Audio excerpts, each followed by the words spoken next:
fresh news, smart talk, all day. The views and opinions of the hosts and guests are their own and do not necessarily reflect the position of the management and staff of Guardian Network.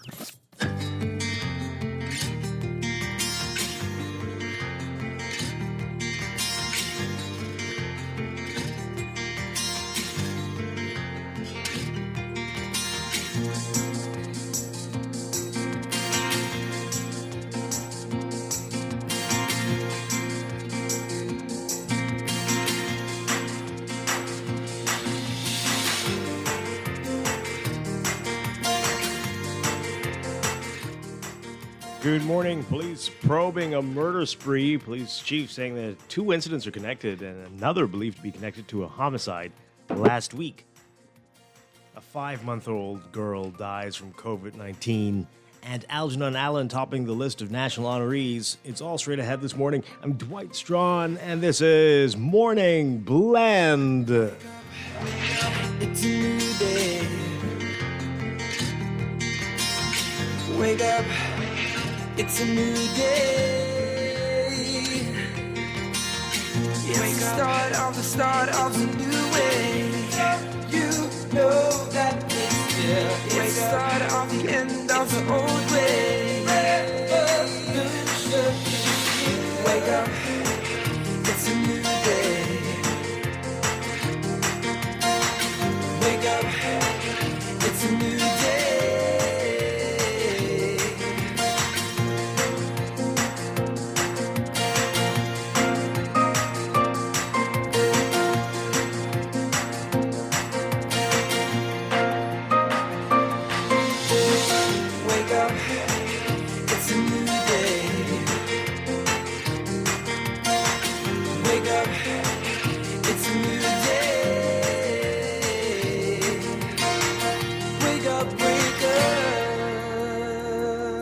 Good morning again, Bahamas. It is Tuesday, July 13th, 2021. Welcome to Morning Blend on Guardian Radio 96.9. Again, I'm Dwight Strachan. In a moment, Don Sargent will be joining us. Also this morning, Nahaja Black with the Hitback will be here as she discusses her adventure on Crystal Cruise's inaugural Bahama Islands cruise last week. That'll extend into our Morning Blend business show as well. But first, it's time for the Overnight, the latest breaking news from while we're sleeping, and the top national and international headlines this morning.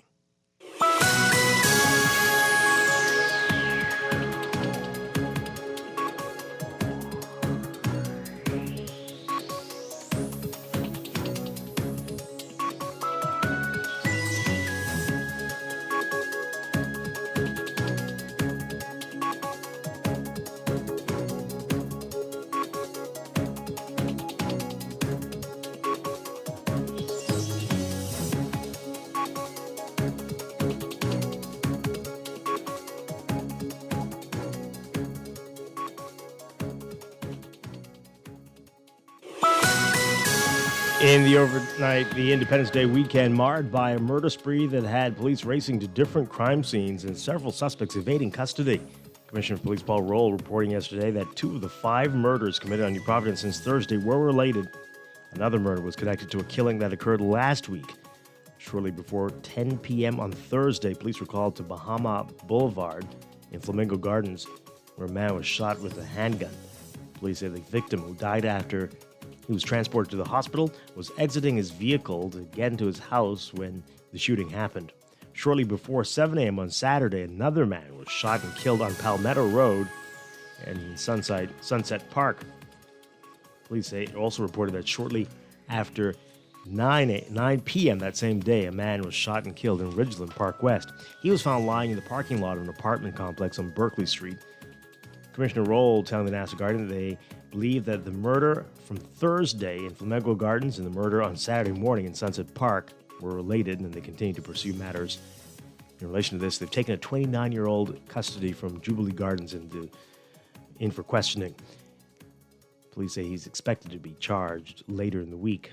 Police also reported that a man was shot at Arawak Key after 10 p.m. on Sunday. The victim, who was shot several times, died in the hospital.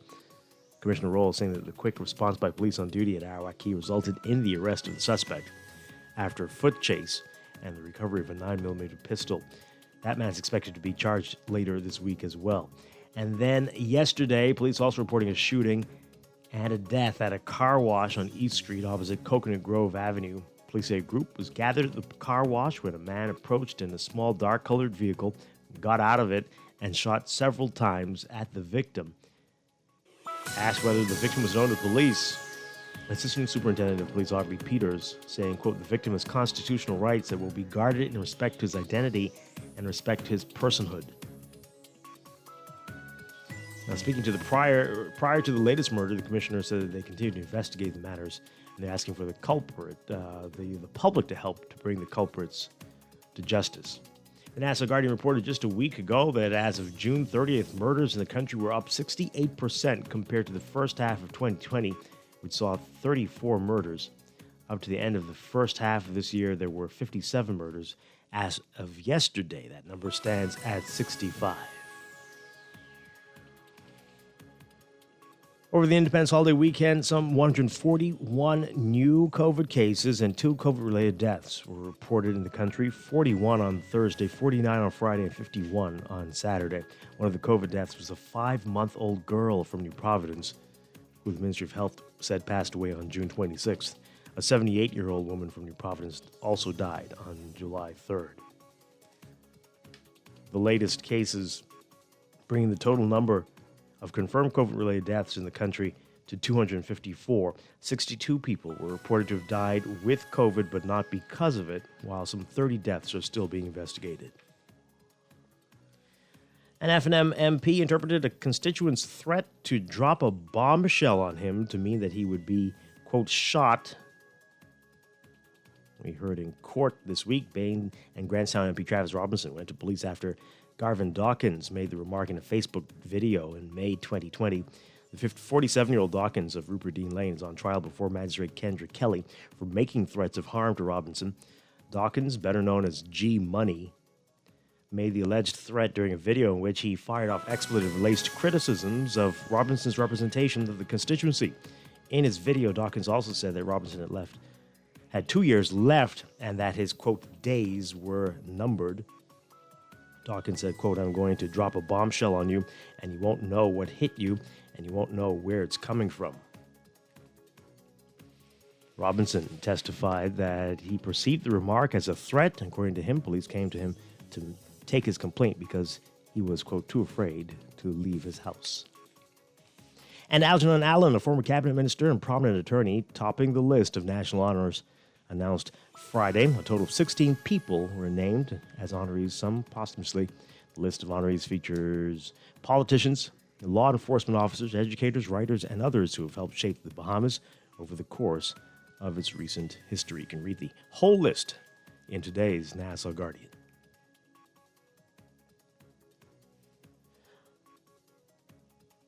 Overseas, the EU saying that not all COVID vaccines are equal. Although AstraZeneca vaccine produced in Europe has been authorized by the continent's drug regulatory agency, the same shot manufactured in India hasn't been given the green light.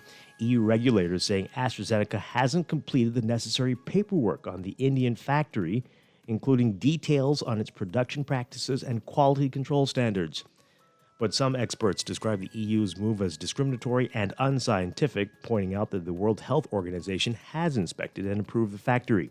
Health officials say the situation won't only complicate travel and frustrate fragile economies, but also undermines vaccine confidence by appearing to label some shots as substandard.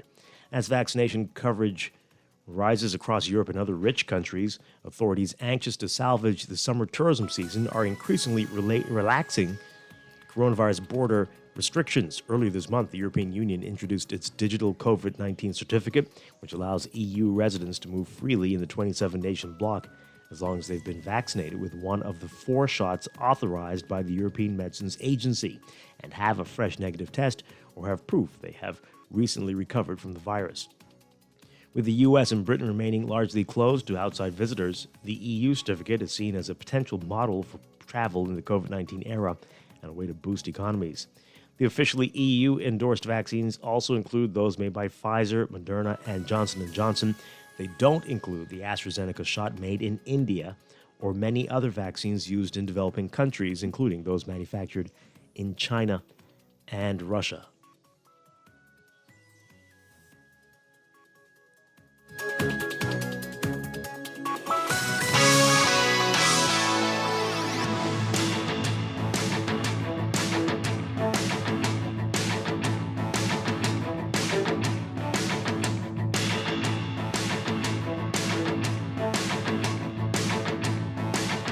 In sports, the Bombs Juniors athletics program is alive and well, producing fantastic results at the North American, Central American, Caribbean Athletic Association under 18, under 20, and under 23 championships in Costa Rica.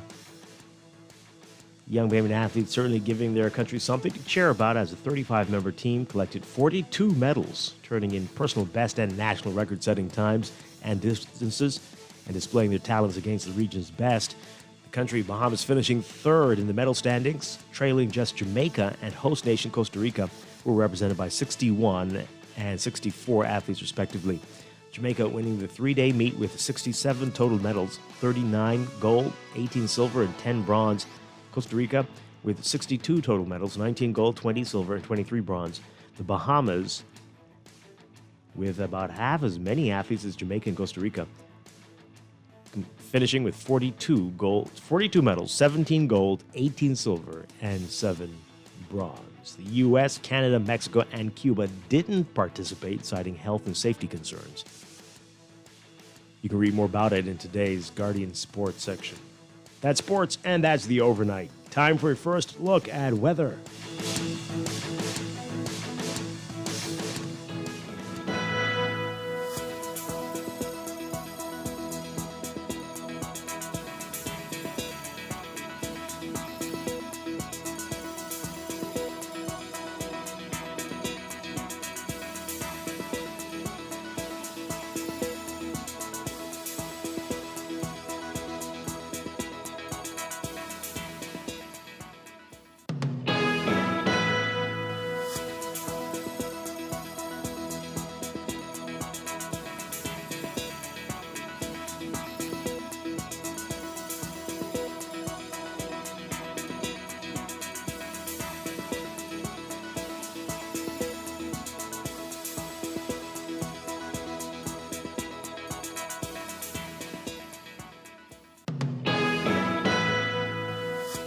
In your weather for today, the northern extent of a tropical wave interacting with an upper-level low continues to support shower and thunderstorm activity over portions of the northern islands while moving westward. Meanwhile, high-pressure ridging maintains moderate to locally fresh winds. We've got some warnings. Boaters and residents should be alert for possible waterspout activity, mainly in the northwest Bahamas. Beachgoers should continue to exercise caution along eastern shorelines. There's a risk of localized flooding during heavy or prolonged rainfall events. And everybody's being advised again to stay hydrated due to high heat temperatures and indexes expected in the triple digits. For all areas today, we're looking at variably cloudy, warm, and hazy conditions. Breezy as well, with isolated to widely scattered showers and thunderstorms, mainly across portions of the northwest Bahamas through tonight. Showers may be locally heavy and thunderstorms strong to severe at times. Smallcraft cautions in effect. Expect gusty winds and higher seas in or near heavy showers and thunderstorms. Winds east to southeast at 15 to 20 knots, but gusty at times. Seas 4 to 6 feet, but slightly higher in gusts. Temperature-wise, we're expecting highs around 90 Fahrenheit today, 32 Celsius, but again, it will feel a lot hotter. The heat index at 101 Fahrenheit, 38 Celsius. Overnight lows tonight getting down to about 77 Fahrenheit, 25 Celsius. That's your first look at weather this morning. We'll have your extended outlook coming up after traffic in just a bit.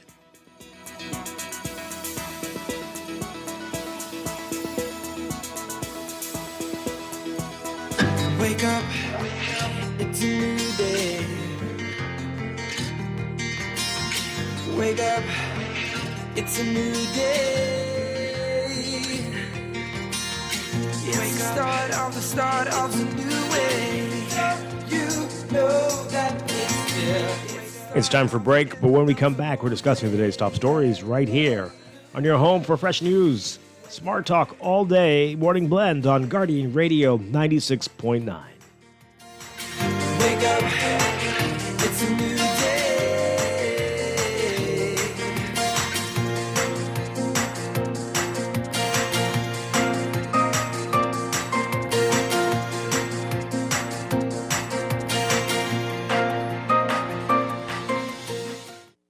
It's so summer with Esso, and that's why we're giving away thousands of dollars in fuel, food, and other fun prizes every week. Simply fuel up at $25 or more. Enter using your receipt, and you could be a winner this summer with Esso. Terms and conditions apply. Visit bettergasmileage.com/It's So Summer or our Facebook page for details. Promotion ends August 29th, 2021. It's fun! Food, fuel, and other great prizes every week. The Esso brand is a trademark of ExxonMobil Corporation and is used under license. Tired of banks forcing you to use technology to bank the way they want you to? Your convenience is important.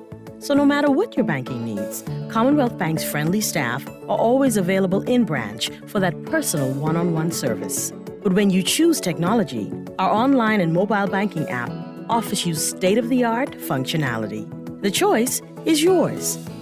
Commonwealth Bank. Bank the way you want. Technology serves to make our lives better, so why not your business too? At Custom Computers, we've been maintaining our knowledge and relationships with top tech companies since 1987 and carry only the most trusted brands like Apple, Microsoft, HP, and more. No company has helped more businesses build reliable IT systems than Custom Computers. You name it, we've done it. Call 396-1101 to talk to any of our business experts. Find trust in your tech. Count on Custom Computers. Enjoy an elevated mobile experience with BTC giving you unlimited talk for the best conversations, unlimited data for all your online fun, and unlimited roaming to stay connected while overseas. For just $50 per line. Unlock unlimited mobile talk, data, and roaming when you sign up for BTC Superfast Fiber Internet with speed starting at 100 megabits per second. Enjoy more great savings and value. Upgrade or sign up today. Visit any BTC store or BTCBahamas.com. Conditions apply. Let's face it, in an increasingly competitive market, your business needs a competitive edge. That means offering your employees the benefits they want. Give them the benefit of retiring their way with the RF Multi-Employer Pension Plan. Choose from some of the best performing investment funds in the market while taking advantage of low administrative costs and professional management. Whether you're a team of 2 or 2,000, our pension specialists can design a plan for you. Contact us at pensions@rfgroup.com to learn more about the RF Multi-Employer Pension Plan. RF, money at work.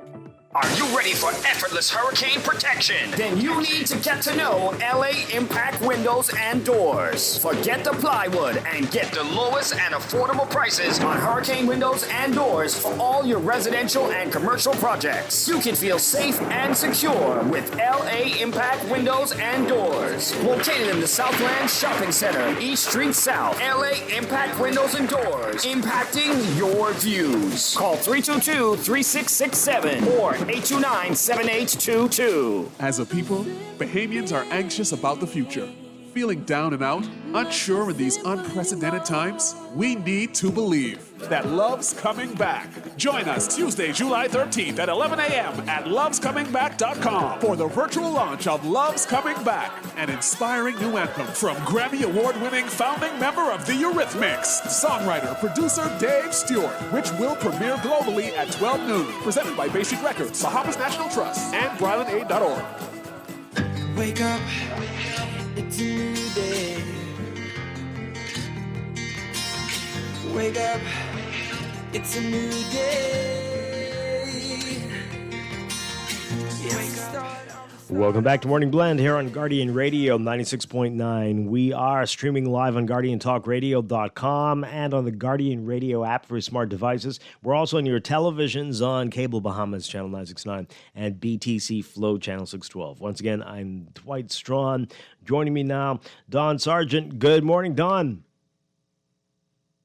Good morning. Great to have you with us.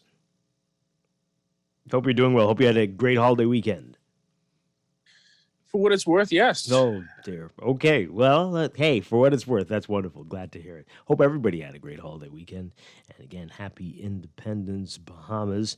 We've got a lot to get to this morning. You can join the conversation as well. We're on Twitter at MorningBlend969 or Facebook.com/MorningBlend969, or you can text us on the Guardian Radio text line 422-4796. Standard text rates apply. That's just for texting.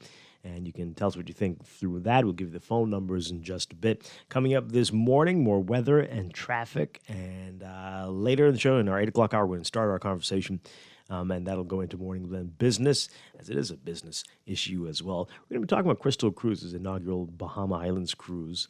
And our own Nahaja Black was on that cruise for that whole week and has some very interesting things to say about it. Maybe you heard her on her show on Friday, and we're going to talk to her about her observations about this and what this means going forward. Very interesting stuff. Looking forward to that coming up. But right now, let's get into what's in the news.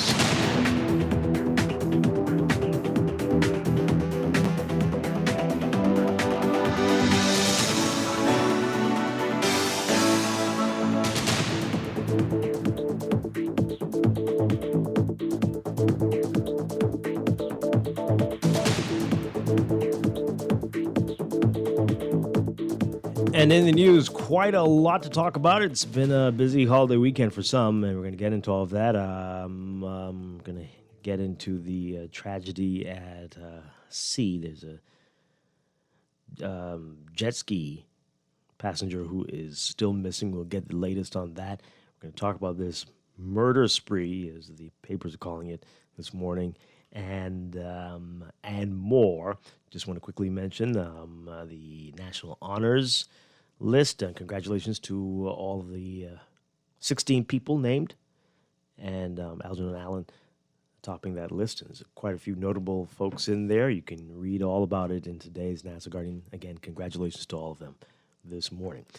We were talking about this quite a bit last week as word spread about what the EU had decided, and it's been puzzling, to say the least, about why the AstraZeneca vaccine that's produced in India and distributed through COVAX, why that isn't considered approved through the EU nations. And we're learning a little bit more about this today, according to the Associated Press. And although AstraZeneca vaccine produced in Europe has been authorized by the continent's drug regulatory agency, the same shot manufactured in India, which is the one we're getting here, the same shot manufactured in India hasn't been given the green light. So this means that people who have received that vaccine could find themselves barred from entering many European and other countries because those nations don't recognize the Indian-made version of the vaccine for travel. EU regulators say AstraZeneca hasn't completed the necessary paperwork on the Indian factory, including details on its production practices and quality control standards. Now, some experts describe the EU's move as discriminatory and unscientific, pointing out that the World Health Organization has inspected and approved the factory. Health officials say the situation won't only complicate travel and frustrate fragile economies, but will also undermine vaccine confidence by appearing to label some shots as substandard. As vaccination coverage rises across Europe and other rich nations, authorities anxious to salvage the summer tourism season are increasingly relaxing coronavirus border restrictions.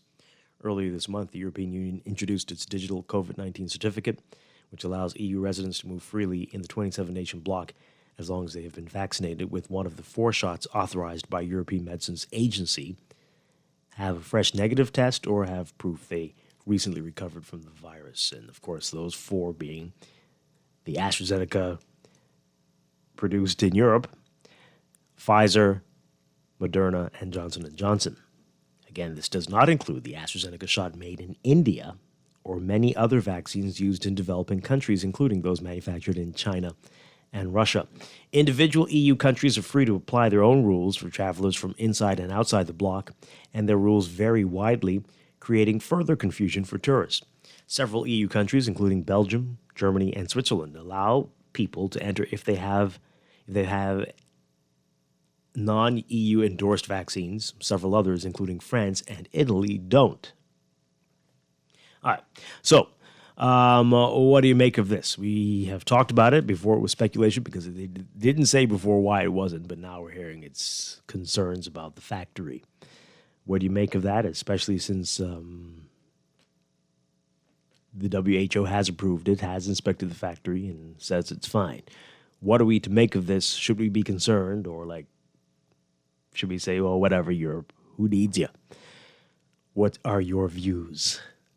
Tell us what you think. 323-6232, 325-4316, 325-4259. Tweet us, Facebook us, text us, 422-4796. Don, what say you? It is, like I said last time, I think it was last week we spoke about this. It's very political. When they said that the reasoning behind it is very unscientific, that's a very politically correct way of saying it's bollocks. But several countries such as Germany, Spain, obviously, well, the UK is not in the European Union, but the UK obviously accepts the shot because they've given some 5 million Britons the shot as well. Right. A few other countries, I think it's about 7 or 8 now, that now accept the AstraZeneca shot, even if it's made inside of India. But it's very complicated. Obviously, they're not going to be accepting shots gung-ho from China. I think the only country that actually has would be Hungary, because Hungary is also, I think they've had a few Sinopharm shots inside the country. The Russian shots are here and there. I think Poland is one of the countries that also made use of some of the Russian shots. I'm not aware if any former Eastern Bloc countries have, but I remember they were definitely interested in it when the massive shortage came about and Russia showed that they had additional capacity. But it's definitely more than meets the eye. One of the countries definitely behind raising a lot of stink about the AstraZeneca shot was France, which was something very odd, considering France and their former colonies, I should say, because the French Empire never really died.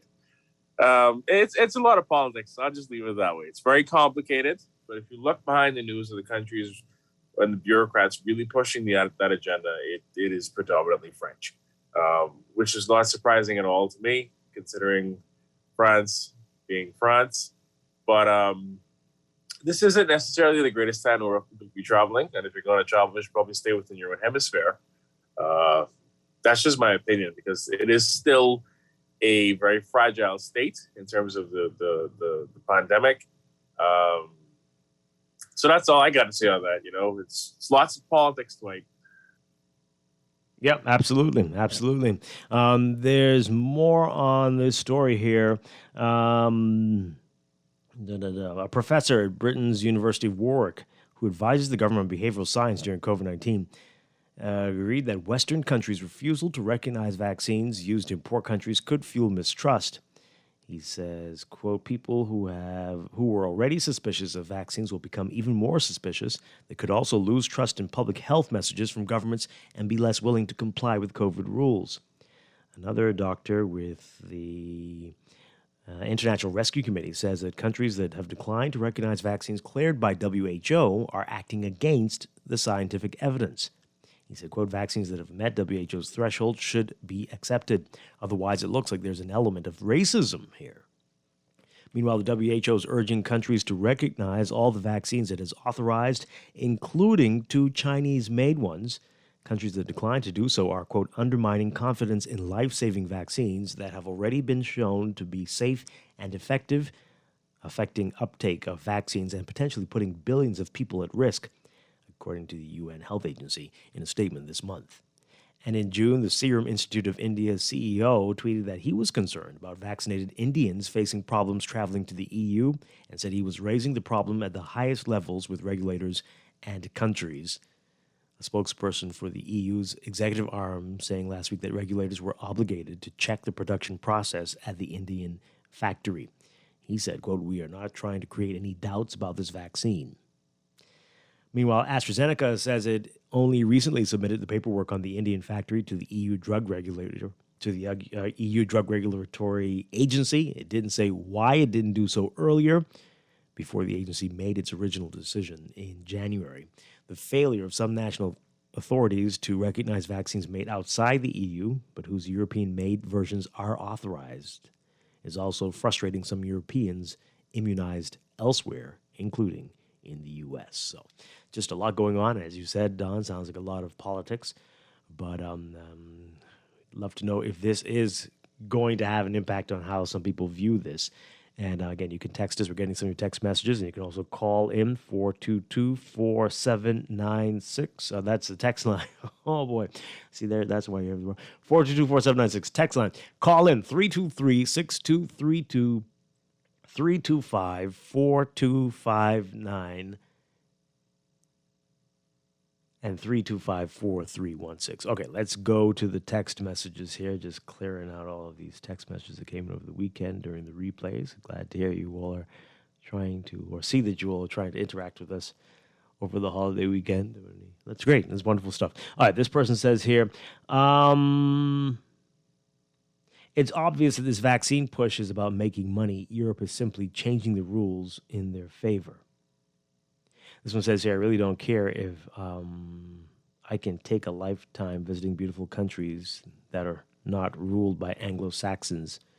We don't need them. Okay, all right. Sure.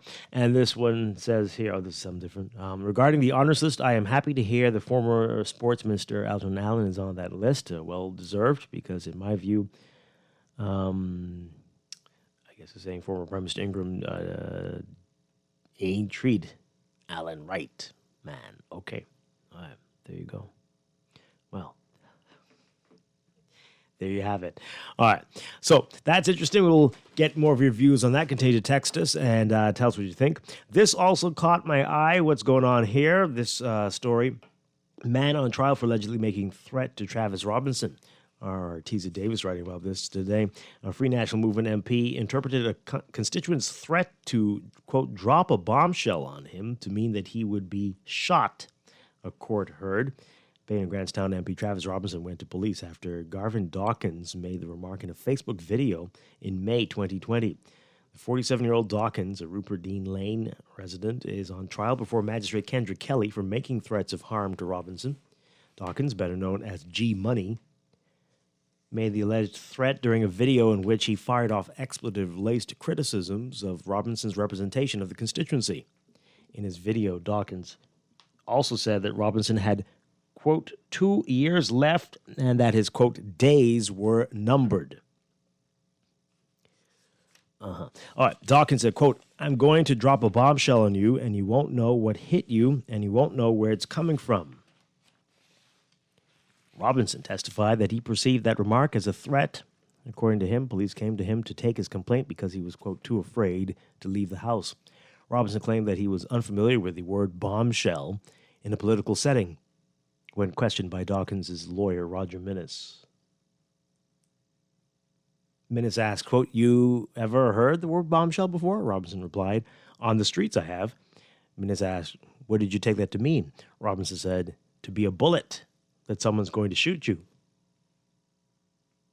Minnis continued, you're a politician, right? Robinson said, I am. Minnis pressed, in the world of politics, what does bombshell mean? Robinson replied, I can't say, I don't know. Minnis suggested to Robinson that in the world of politics, bombshell meant news that would portray you in a less than favorable light. However, Robinson claimed he was unfamiliar that bombshell was used in this context. Robinson said that Dawkins had been coming at him after he declined to sponsor a summer program. The magistrate asked Robinson, quote, having watched the videos, did it seem to you that Mr. Dawkins was disgruntled by your representation?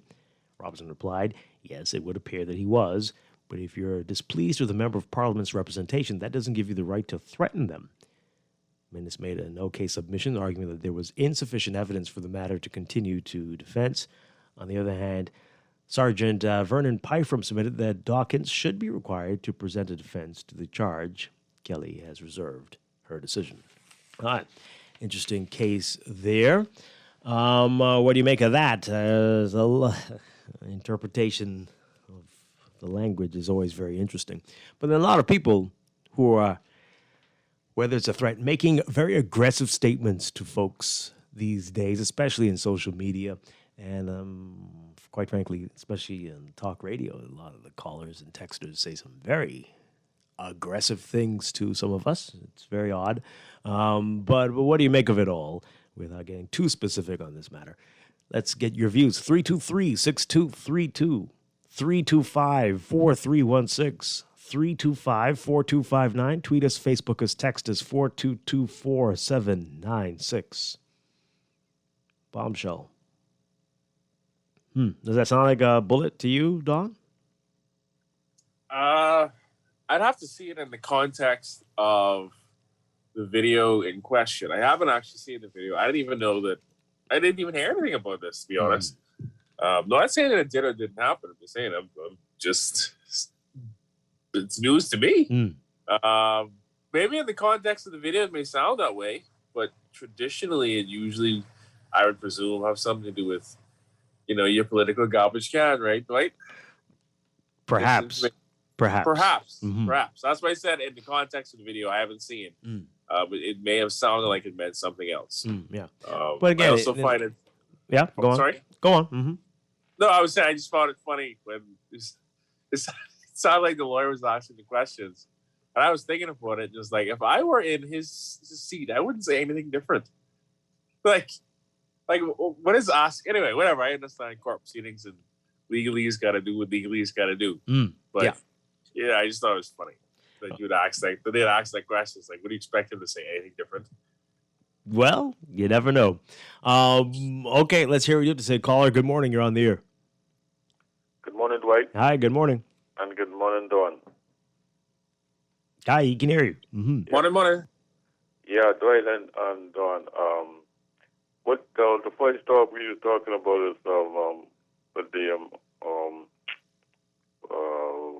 We were talking about AstraZeneca and what's it? Right. The pharmaceutical saga, right? I have to agree too with Dawn because yes, it appears that these I'm not going to apologize. These white nations, right? It appears that they are trying to put an axe loose around the world, right? Because they feel like they're losing ground. So they are now trying to find another way to suppress the people in the world. That's just my opinion, what I'm saying, because when you see small nations like, when you compare the Euro, like a Cuba, what could suggest that they have their own vaccination, right? Because it's about protecting your people.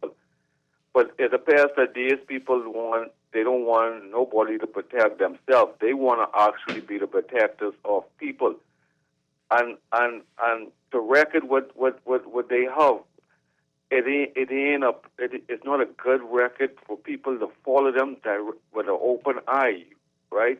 And they're getting a kickback for it, right? And because now they are getting a kickback for it, they are using more draconian measures, right? To get people to comply with taking a vaccination that clearly can't stop you from getting the vaccination or even getting the disease or even stop it from being transmitted.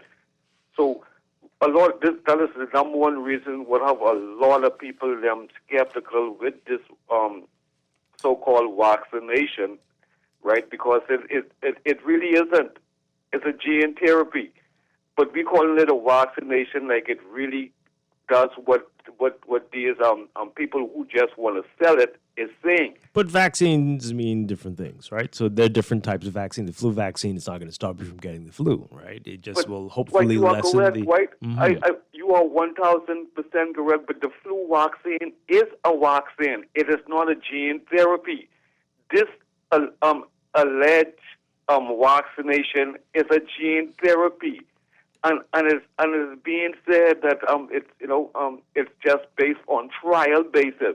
But if you listen to the language of especially the people in this country, they didn't surpass the approval segment of this gene therapy because they call it a vaccination, like it's already cleared and confirmed. Well, in fact, it isn't now. I'm not going to try. I never try to get nobody or discourage people because I have lots of friends who took the vaccination. They could tell you I never really try to discourage them because at the end of the day, it's a personal situation. But I believe our governments have to take more responsibility and letting the citizens them know exactly what's going on, and stop trying to get them to believe, to trick them to almost that taking this vaccination. Wow. But the final thing, Dwight, first of all, I wanted the young gentleman with losses. I don't know what is missing, right? I know him from he was a baby. He's a very good young fellow, right? And it's heartbreaking. I want to say condolences to the Rigby family, because it's heartbreaking for his mother, being as her only child right now, to experience what it is she is going through, man. So I just want to say, Ms. Rigby, be strong and be encouraged, and of my deepest sympathy. You guys have a rest. Enjoy the rest of your day. All right. Thank you very much. I think still some hope, right? No? There's still hope. There's still hope. So but yes, definitely our prayers for the family. Still hopeful. Oh, yes.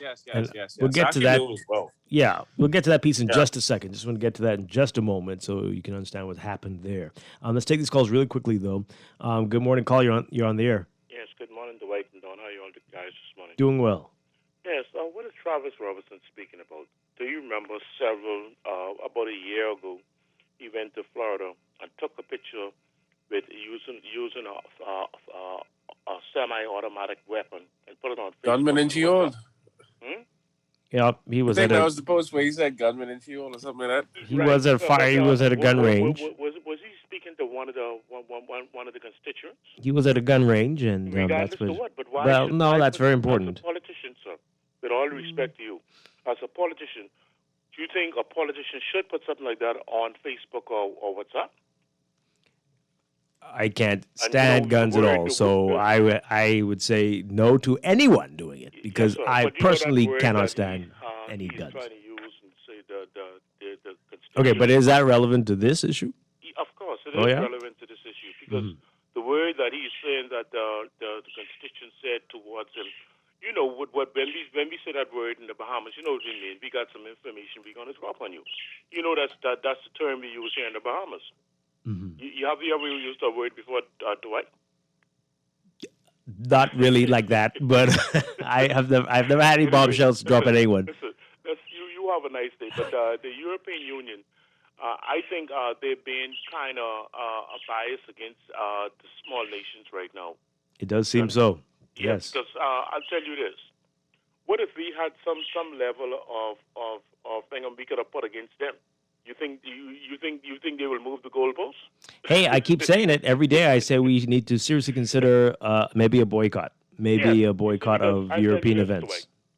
They are intentionally doing that because we didn't get the vaccine from their nation, none of the European countries. Well, we couldn't.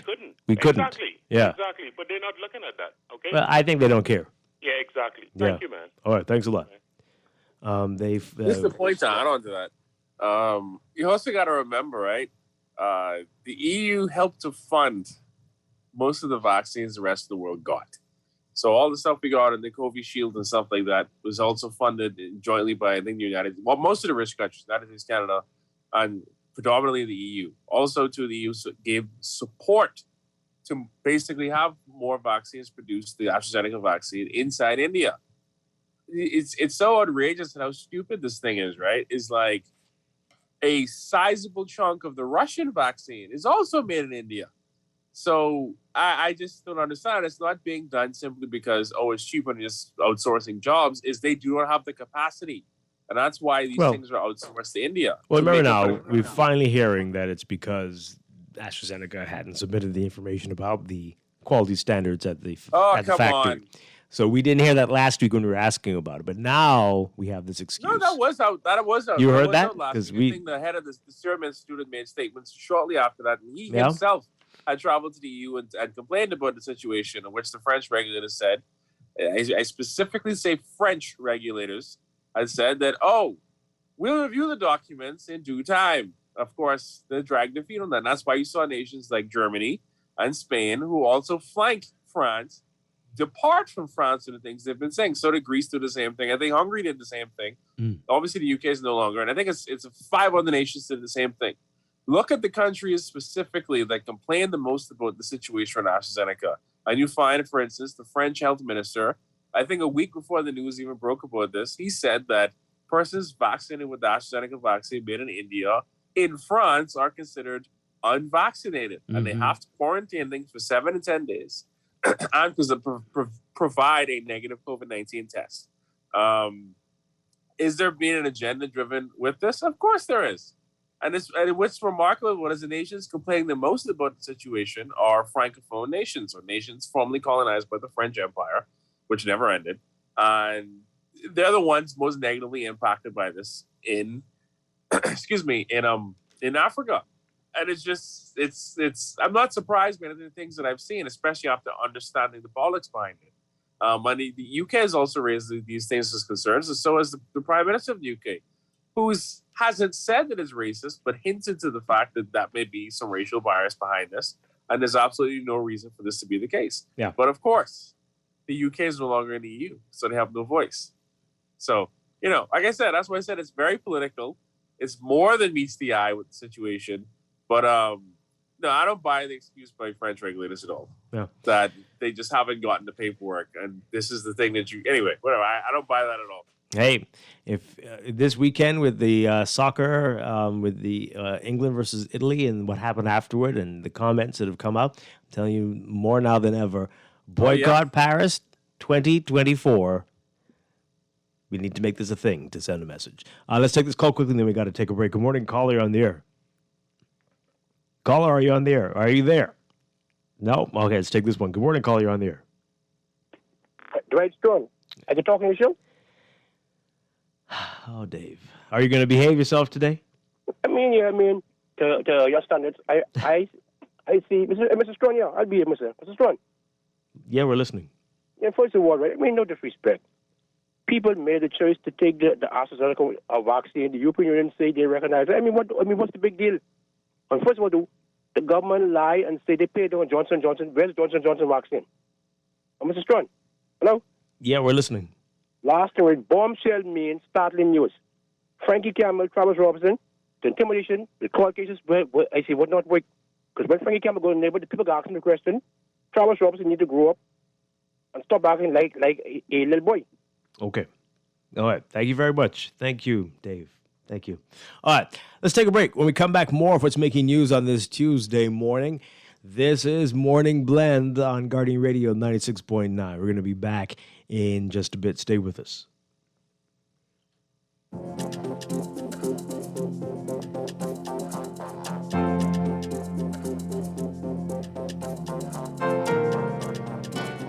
Switching your mortgage to CIBC First Caribbean is easy, affordable, and convenient. We'll help with your switching cost, give you 3 months payment free, and waive your commitment fees so you can enjoy the break you need.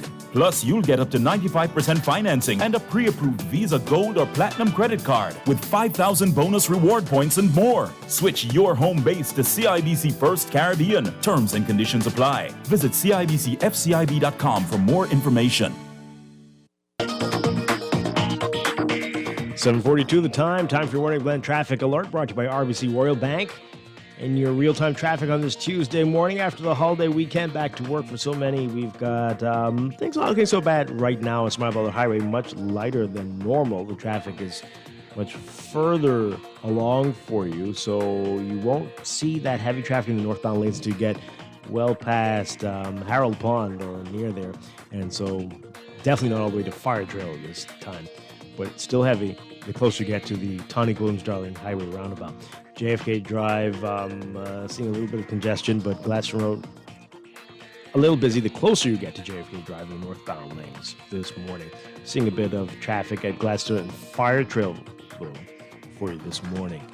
Blue Hill Road, busy just north of Soldier Road, the northbound lanes to Independence Drive, and traffic is building near that Carmichael Blue Hill Road junction. Elsewhere, just some building traffic along Prince Charles Drive and Village Road and Soldier Road, that area there, the number of fast food restaurants in the area, so that could be that.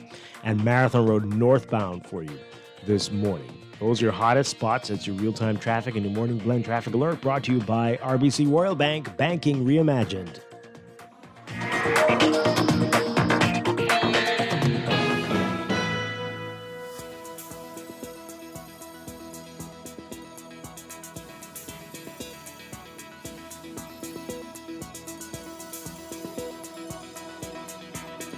And at 7:44, time for another check of your weather for today, brought to you by Rev Cable Bahamas. We've got the northern extent of a tropical wave interacting with an upper-level low that continues to support shower and thunderstorm activity over portions of the northwest Bahamas while moving westward. Meanwhile, high-pressure ridging will maintain moderate to locally fresh winds today. Boaters and residents should be alert for possible waterspout activity in the northwest Bahamas. Beachgoers should exercise caution along eastern shorelines as there's a risk. There's also a risk of localized flooding during heavy or prolonged rainfall event. And everybody's being advised to stay hydrated due to high heat indices again today. For all areas today, forecast calls for variably cloudy, warm, and breezy conditions. It will be a bit hazy as well, with isolated to widely scattered showers and thunderstorms mainly across the northwest Bahamas through tonight. Showers may become heavy and thunderstorms strong to severe at times. Small craft caution in effect. Expect gusty winds and higher seas in or near heavy showers and thunderstorms. High temperatures getting up into the 90s, around 90 Fahrenheit, 32 Celsius, but the heat index will be up to 101 Fahrenheit, 38 Celsius. Overnight lows tonight getting down to 77 Fahrenheit, 25 Celsius. In your extended outlook, a surge in winds and some moisture will move over the Bahamas in wake of the tropical wave that we told you about. This will support some brief high seas while keeping shower chances elevated in the forecast. So for tomorrow, Wednesday, we're looking at partly sunny, hazy, breezy conditions with a few quick passing showers. Thursday, mostly sunny and a bit breezy with a few isolated showers and the chance of isolated thunderstorms. The tropics are quiet and tropical cyclone formation unexpected through the next 5 days. That's your morning blend weather check brought to you by Rev Cable Bahamas. Rev, you and us together. This is Guardian Radio, your station for up-to-the-minute news, intelligent, interactive, and engaging conversation. 96.9 FM. The summer you deserve is here at Alive. We do it better. Capture more moments and go further with our prepaid plans for everyone. Roam free with postpaid and stay connected with MiFi on the go anywhere, anytime. We do it better with more device offerings, accessories, exclusive deals with the list, and so many opportunities to win big. From travel vouchers, grocery vouchers, Alive merch, and more. Alive. Believe in best. Put me in your pocket, take me away, yeah, I'm ready for you. Travel less, but vacation more by indulging yourself and your family with the ultimate staycation getaway at Atlantis. Sleep in, relax, play, go out. Say yes to a fantastic staycation in your very own paradise just over the bridge. For reservations, call 363-6483 or visit Atlantis Local on Facebook for details. RBC Royal Bank introduces our new Saturday banking services on Saturday, July 17th at Cable Beach, Carmichael, and Prince Charles, operating 9 a.m. to 3 p.m. New services will focus on helping clients with advice-oriented needs and getting them more comfortable with RBC digital banking. Cash will only be available through our ATMs and accepted for deposits via our ATMs or non-stop depository services. If you have questions, call our advice center at 356-8500. Reimagine Saturday services with RBC. Screws and Fasteners World, Balfour Avenue and Palm Beach Street, has those hard-to-find fasteners for you right now. You can find stainless steel regular hex, carriage bolts, galvanized bolts, threaded rods, nails, self-tap screws, sex bolts, anchor bolts, turnbuckles, masonry tools, hand tools, and weed whacker strings. Check out the rope selection and car body fasteners, too. Special orders are welcome. It's your #1 fastener store. Screws and Fasteners World, Balfour Avenue and Palm Beach Streets. Call 326-1976. This is Guardian Radio, 96.9 FM, Nassau, Bahamas.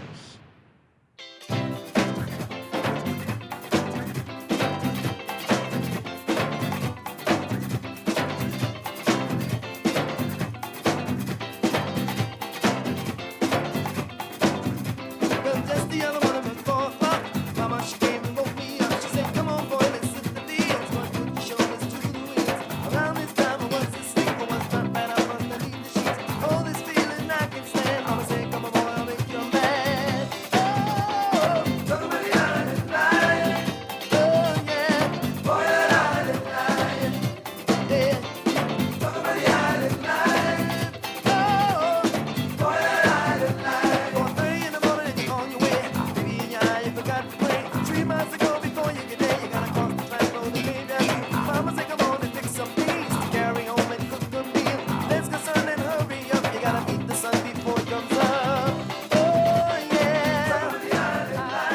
We are back here with Morning Blend on Guardian Radio 96.9. Dwight Strachan with Don Sargent on this Tuesday morning after the Independence Holiday weekend.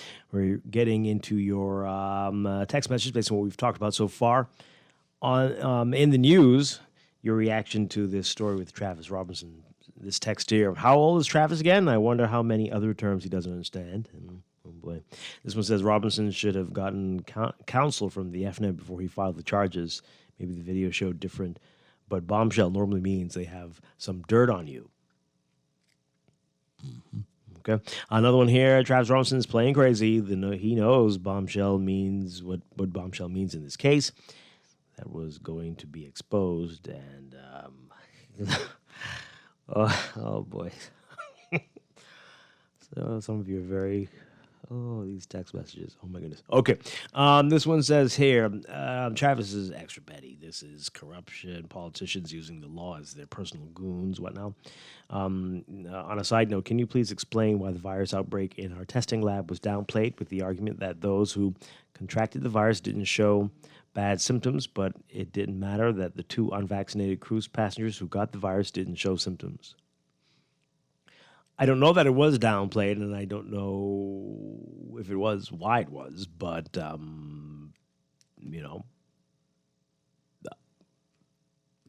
what are you thinking? What are you thinking here? I mean, people have been getting sick in workplaces since before March of 2020, right? No? I don't know, but what are you thinking? You thinking some conspiracies afoot? What do you make of that? Someone says, so even a fool knows what dropping a bombshell means in a disagreement. So the person who said they don't know is being misleading. And based on what was reported, I didn't hear a threat. Sloppy police work. Okay. And this one says, it's amazing to see how poorly Robinson relates to the young men in his constituency. He would rather they have a record than be of assistance. It seems like his political future is his life. Oh boy. Okay. Hey, I mean, again, it's there's definitely been an increase in the type of threatening language, and maybe, as Don said earlier, if you see the video, which I haven't either, you might see it in a different context. Normally, that would mean what everybody thinks it means. Yes, we've got some information, but I don't know. But we will see. We'll continue to follow that case and see what's going on. All right, so we do want to mention this. We do want to get into this. One of the callers talked about it earlier, and this has been very sad for a lot of people, just a tragedy so far, but we can still have hope for this. This will be, the situation can work itself out. There was an accident on the waters over the weekend, and a man still missing following this boating accident. For more on this, take a listen to this report from our Kyle Joaquin. Civilians, family, and friends of 28-year-old Drew Rigby joined the Royal Bahamas Defense Force in searching just about all day today. Rigby was one of 2 people on a jet ski when it collided with a 26-foot boat near Rose Island after 7 last evening. The driver of the jet ski sustained injuries to both legs, according to police, while Rigby was thrown into the water. RBDF search efforts were called off just after sunset last night due to low visibility. Today, people with boats joined search efforts, battling rough waves and rain. We spoke with his god brother earlier who held back tears, making a plea for assistance to join the search. Right now, we are making an appeal with anybody with a boat or anything that can assist us in this rescue effort. We are grateful for any assistance. Persons with boats who are able to come and help us go out to the Rose Island area to make sure that we find him. Okay, so that appeal continues, and so there's still hope again that we've heard crazier stories. Do have questions, though I don't know the answer. I'm just always wondering about this. I know we talked about this the last time there was an accident. It's supposed to be the case, but are people wearing life vests when they are out on jet skis? Still to this day, most times when I see somebody on a jet ski, they're not. When are we going to get it? When are we going to realize that whether this makes you seem or feel cool or not, whatever it is? I don't know why people don't, but this has to be mandatory. It really does need to happen. And I don't know. I don't know. And of course, requiring better behavior out on the waters as well. I mean, a collision, you had to have seen each other, right? So come on, folks, right? You need, as we required on the streets, on the water as well, for folks to be responsible. Don't know again what happened. Just saying, when things like that go on, you do have a lot of questions. And, but in life vests at least on everybody, including the most experienced jet ski person, no matter how long, how many years you've been doing it. We've heard terrible stories. We've heard people who the jet ski is a machine. It breaks down. You could be out there. God knows what happens. You need a life vest. You need a life vest. You need a life vest. But hey. Yeah. All right. So that's happening. And again, we pray for everybody in this situation. We hope that this resolves itself in a positive manner. Another issue, we've been talking about AstraZeneca and the EU doing what they do. There are some concerns, though, about masks here and whether fully vaccinated people need to be wearing masks and what happens when you ask them to, even though they are fully vaccinated. It is becoming a thing. And the Minister of Health was asked about this recently. Take a listen to this report, another one from our Kyle Joaquin. Health Minister Ronald Wells says the government doesn't intend to relax the mandatory mask policy anytime soon. He also addressed concerns that some American visitors are unhappy about wearing masks on vacation after the United States dropped its mask policy for the fully vaccinated. We are still under the health protocols, and the law of the land is what has been issued by the cabinet through the competent authority, which is that Bahamians are still supposed to wear masks. I'm not wearing one. I'm fully vaccinated, but at the end of the day, that has been the health protocol that within the confines of the environment folks are supposed to. But obviously, they're coming from the United States where there's no longer a mask mandate. U.S. media reported that a Bahamas-bound flight was canceled on Monday after a group of high school passengers refused to wear masks. American Airlines Flight 893 had been scheduled to depart Charlotte Douglas International Airport at 9:30 a.m. for Lynden Pindling International Airport. Wells says at the end of the day, policies are in place to protect the health and safety of Bahamians. It's just up to us in country to ensure, but the government is looking at all of those. As you can see, we have been relaxing the health protocols in regards to those who are vaccinated. And so I think the Bahamian people can look forward to based on the health team recommendation, us moving into a much more open environment. All right, Travis. Okay, Travis on the break. Our Kyle Joaquin with that report there. Let's get your views on that, folks. What do you make of that? Is it going to be difficult to get vaccinated people to wear masks? We still need to. It can still happen, as we talked about earlier. You can still contract COVID. Hopefully, it wouldn't be severe, but it can still happen, and the masks do give a level of protection. Is that contributing to the hesitancy that we have here, the fact that people are going to still be required to wear masks? What's the issue here? What will this do? Let's talk about it before we break for news. 323-6232, 325-4316, 325-4259. Tweet us, Facebook us, text us, 422-4796.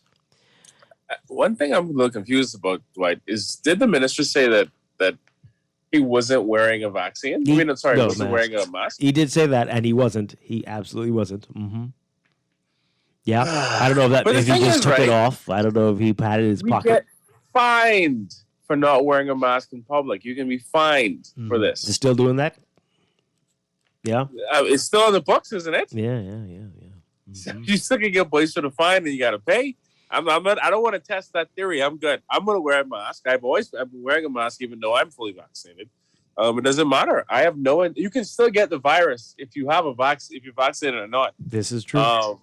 So I see no reason why I wouldn't wear a mask. I would like to stop wearing it, but at the same time, I'm not interested in getting sick or getting anybody else sick, or catching a flu or anything of the sort. So, yeah, teach their own. Yes, absolutely. All right, we're getting some great messages in. We're going to get to those after the break, and we're also going to talk about Crystal Cruises. Our own Nahaja Black was on the cruise, and the first one, the inaugural one, and she'll share her experiences with us after the break. A lot more to get to on this Tuesday morning. This is Morning Blend on Guardian Radio 96.9.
Welcome back to Morning Blend. We are here on GuardianTalkRadio.com and on the Guardian Radio app for smart devices. Also on your televisions on Cable Bahamas Channel 969 and BTC Flow Channel 612. You can tweet us at Morning Blend 969 or Facebook.com/MorningBlend969. Text us 4224796.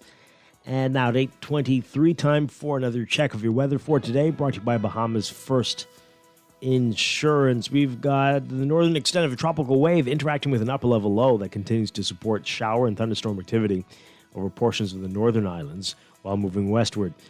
And we've got high pressure ridging that will produce moderate to locally fresh winds. Boaters and residents should be alert for waterspout activity, mainly in the northwest Bahamas, and beachgoers should exercise caution along eastern shorelines as there's a risk of rip currents. There's also a risk of localized flooding during heavy or prolonged rainfall events, and everybody's being advised to stay hydrated and limit outdoor activities due to high heat indices and high temperatures. For all areas today, forecast calls for variably cloudy, warm, and hazy conditions, a bit breezy with isolated showers. Isolated to widely scattered showers and thunderstorms occurring mainly over portions of the northwest Bahamas through tonight. Showers may be heavy and thunderstorms strong to severe at times. Smokecraft caution in effect. Temperature-wise, getting up to around 90 Fahrenheit, 32 Celsius for your highs today, but the heat index in the triple digits again, 101 Fahrenheit, 38 Celsius. Overnight lows tonight getting down to about 77 Fahrenheit, 25 Celsius.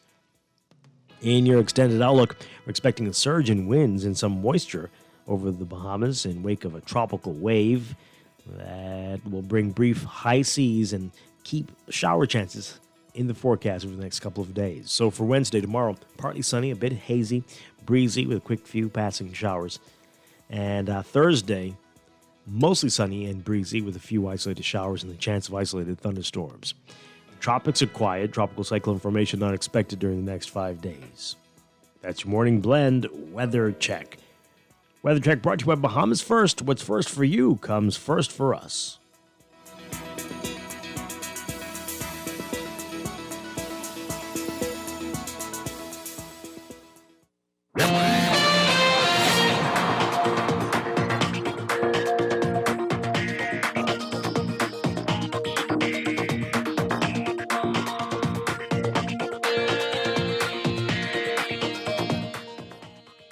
And a final check of your traffic for this morning brought to you by RBC Royal Bank. In your real-time traffic, seeing some building traffic, still not as high as we normally see at this time, and we are clearly in holiday mode, but you're going to be seeing the heavy traffic on Smart Butler Highway, just north of Fire Trail, in the northbound lanes there, heading to Tonique Williams Darling Highway. Gladstone Road also busy northbound this morning, heading to JFK Drive. Blue Hill Road, another hot spot just north of Soldier Road, especially the northbound lanes to Independence Drive. And that Carmichael Road, Blue Hill Road junction is busy this morning as well. East Street between the Independence Drive East-West Highway roundabout and Soldier Road especially, you're going to see traffic in both directions, mainly northbound, but there's a portion southbound as well. You're going to be seeing that getting busy. And elsewhere, we've got just pockets at your major intersections mainly. You're going to be seeing that, and Marathon Road northbound looking busy for you this morning. That's your real-time traffic and your morning blend traffic alert brought to you by RBC Royal Bank, banking reimagined.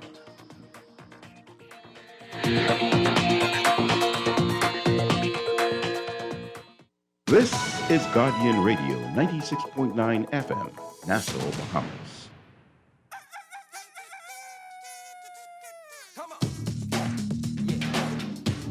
Gotta do it. Go back to the island, boy. We're back here with Morning Blend on Guardian Radio 96.9. Dwight Strachan with Don Sargent. Coming up in a few minutes, we're going to be talking with Nahaja Black. The host of the Hitback was on the inaugural Crystal Cruises cruise, the Bahama Islands cruise. We're going to get her take on that wonderful voyage in just a couple minutes. We just want to get through the last of your text messages on what we've been talking about so far this morning. Quite a bit we've been talking about, most recently about this tragedy on the seas, the boating accident. One man still missing at this point, and the pleas for folks to help in the search continues. And we're also talking about, you've had your say on that one, I think. But COVID as well, and what's happening. The health minister there saying, addressing the mask issue, although he wasn't wearing a mask at that time. I'm assuming he meant at that moment, but does it? He mentioned he's fully vaccinated. Does it mean he doesn't wear masks anymore? I can't believe that. As Don, as you said, that we still have a mask mandate in the country. I think I'm going to give him the benefit of the doubt. He meant at the moment, at that very moment when the reporters were asking him questions, right? No? Wow. All right. Let's get to these messages here. Somebody says that two of the major problems, Dwight, is that most operators on the waters don't know the rules of the sea and refusal to wear life vests. I don't know if I'd say most, but many are quick to disregard. Yes, we see that. And I don't know what the issue is with the life vest. I really don't understand it. It is very strange. Another one here. Where do we get this Minister of Health from? The law of the land is to wear masks, but I'm not wearing one? Yeah. I mean, it was a television interview, so I'm thinking that he meant at the moment. Right? No. All right. This one here. This is okay. This one comes out of nowhere. I know Dr. Forbes actively avoids talking about natural immunity. I don't know what you mean by that, but okay. But do you know how many COVID cases in the hospital are reinvention? We spoke with her last week. She said that it doesn't seem that there are many of those cases here, right? But the people who are in the hospital are people who have not been, most of them, over 90%, are people who have not received any vaccine at all, and a very tiny percentage, 1% to 2%, might have only had their first dose, right? Natural immunity, I know we have lots of people saying this. Well, yeah, do that. Hey, whatever, do it. Boost up your immunity. But there are people who've been doing that who did come down with COVID. So, yeah, it might work. It might not work. Do it. Do it now. Do it all the time. Always. That's what you should be doing. Yes, do it. But there are people, again, who've been doing it and they got it. So it seems as much luck of the draw than anything else. So what? And then people who've had it, how much immunity do you have? You don't know. So we have so many unanswered questions, and every week we find out something new. That's been the challenge from day one with this thing, and that's what we keep saying. But yeah, for all of you who keep saying the natural immunity, yeah, do it. Boost it up. Continue. You've got to. Every day, COVID or not. Yes, absolutely. But that doesn't mean you're going to be a superhero. You're around people who have COVID, you're very likely to get it as well. Right? So what do we keep running on about that for? Okay. All right. What am I missing? Any idea, Don? What's going on? What's happening here? And why would you avoid talking about natural immunity? No one has been avoiding that. I don't get it. Anyway. All right. They go on to say natural immunity is when someone becomes immune by getting the virus. Are any of the cases in hospital people who have already had the virus? She never answers questions like that. We asked that question. natural immunity thing. Is someone suggesting that? Okay, I'm not. Listen, it's a thing, but at the same time, I've not met anyone that would raise their hands and was like, "Yeah, I'll get COVID." Yeah. What are you suggesting? Do you want to get COVID? Right. What are you suggesting? You don't know what's going to happen to you. You don't know if you're going to be fine, like most people, and you don't know if you're going to have long-term consequences, right? You might be fine now, but a year from now, is your heart going to conk out, right? There's a portion of men now that they released a study came out, I think it was like a month ago, that showed that COVID-19 can cause erectile dysfunction in men, like long-term erectile dysfunction. Obviously, it can cause lung issues. So I don't want to test that theory. It's crazy. I would, like, even if it was the flu, I wouldn't say, yeah, I'll catch this flu, I'll be fine. And be like, no, get out of the same room as that person. It's not like measles. It's not like that. You get it and you likely never get it again. No, come on, folks. And what does that mean? You're going to go around licking everything? Is that what you want? What are you going to do? Kiss everybody with COVID so you get it? Oh, I'm naturally immune now. It doesn't mean what you think. It doesn't mean what you think. And we asked last week about the antibodies, right? And people who had COVID, who took antibody tests and have no antibodies left, right? And she did mention how that's not necessarily the best way to determine anything. But still, it means something because people keep saying antibodies have got protection, have got protection. No, not necessarily. So what? What about it? What are you going to do? I'm curious, Dwight, if we had, let's say we get to the day in science where we have a HIV/AIDS vaccine, and people then going to say, because you could build up a natural immunity to it, why do we need to take a vaccine? Even if you don't want to take the vaccine, you shouldn't even consider the thought of catching the disease to build up an immunity towards it when you do not have to catch the disease at all. If you don't want to take the vaccine, fine. But no, don't push the narrative that natural immunity is the way to go. Just avoid getting the virus in the first place. Yeah. All right. They continue. They're asking again. I'm asking for data on the number of people in the hospital who have already had the virus. You guys are adding meaning to it. I don't know. We did ask. We don't know. I think a lot of people who had COVID don't ever want to experience again and have actually gone to get the vaccine. There's very few people who had COVID like, I will never get the vaccine. Have you heard anybody say that? You ever heard anyone say that at all? The people who had it, don't want to see it, don't want to see the word. So I don't know. I don't know. But if you want to be one, you want to get it so that you could have natural immunity. Well, good luck to you. Let's take this call really quickly. Good morning, caller. You're on the air. Hi, good morning. Hey, good morning, Dawn. Hello, Dwight. Hello. Hi. Yeah, you were correct on the antibodies, but there's a lot of misunderstanding. The antibodies produced by the B cells or the plasma cells, the reason for the reduction in the amount of antibodies is because as the viral load lessens, then the antibody production lessens. The body is smart. It produces the antibodies when it's needed. So the antibodies are not just going to sit there. And Dawn, there are studies, right? You could go and check Dr. Mobian, Saeed. There are studies showing long-term life immunity from non-specific antibodies, and there is cross-immunity. There's a lot of misunderstanding. Unless there's a real sensible dialogue with a fact-checker, it's not going to get anywhere. And so, but I'm sure even you agree that you can't rely on that, right? Like you had COVID, so I'm straight. You can't rely on that, right? I don't think but Dawn, you see, what I'm saying is, Dawn, I mean, Dwight, there's two things you have to understand. I keep telling you. There's a phenotypical response and a genotype response. The studies show where the immune system remembers the phenotype, the lookalike of the virus. They're saying now that the T cell has an intricate affinity and memory of the DNA of the viruses versus just the phenotypical changes. So the immune system responds to both the phenotype and the genotype. And this, even the mast cell syndrome induced, vaccine-induced thrombocytopenia, all these things are being proven because of the spike protein, the prostaglandins, all the inflammation in the area, and the proliferation of the platelet cells in this area actually leads to inflammation. But the thing is, they're going to deny it. They're even denying the efficacy of ivermectin. There's a manipulation here, Dwight. We have to realize it. And so why cannot there be long-term immunity when studies, you could go and Google this yourself, studies show that smallpox immunity, people achieve smallpox for immunity lifetime without the vaccination versus those who are vaccinated. This has nothing to do with me.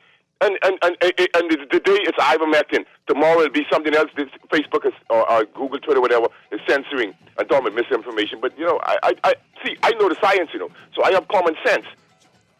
Okay, all right. Thank you very much. Hey, the point was necessarily that you cannot. The point is, I don't think anybody's going to be going out of their way to catch the virus for the purpose of getting immunity to the virus. Sounds like some people are, Don. Sounds like some people are. Going some out people are. Dog chasing, which is what that is. I don't know. Whatever. I'm not don't disagreeing know. that you can't have immunity, like speaking like smallpox, but I've never met anybody that said, I've never had smallpox before. Let me go and find someone with smallpox so I can build up immunity to this thing.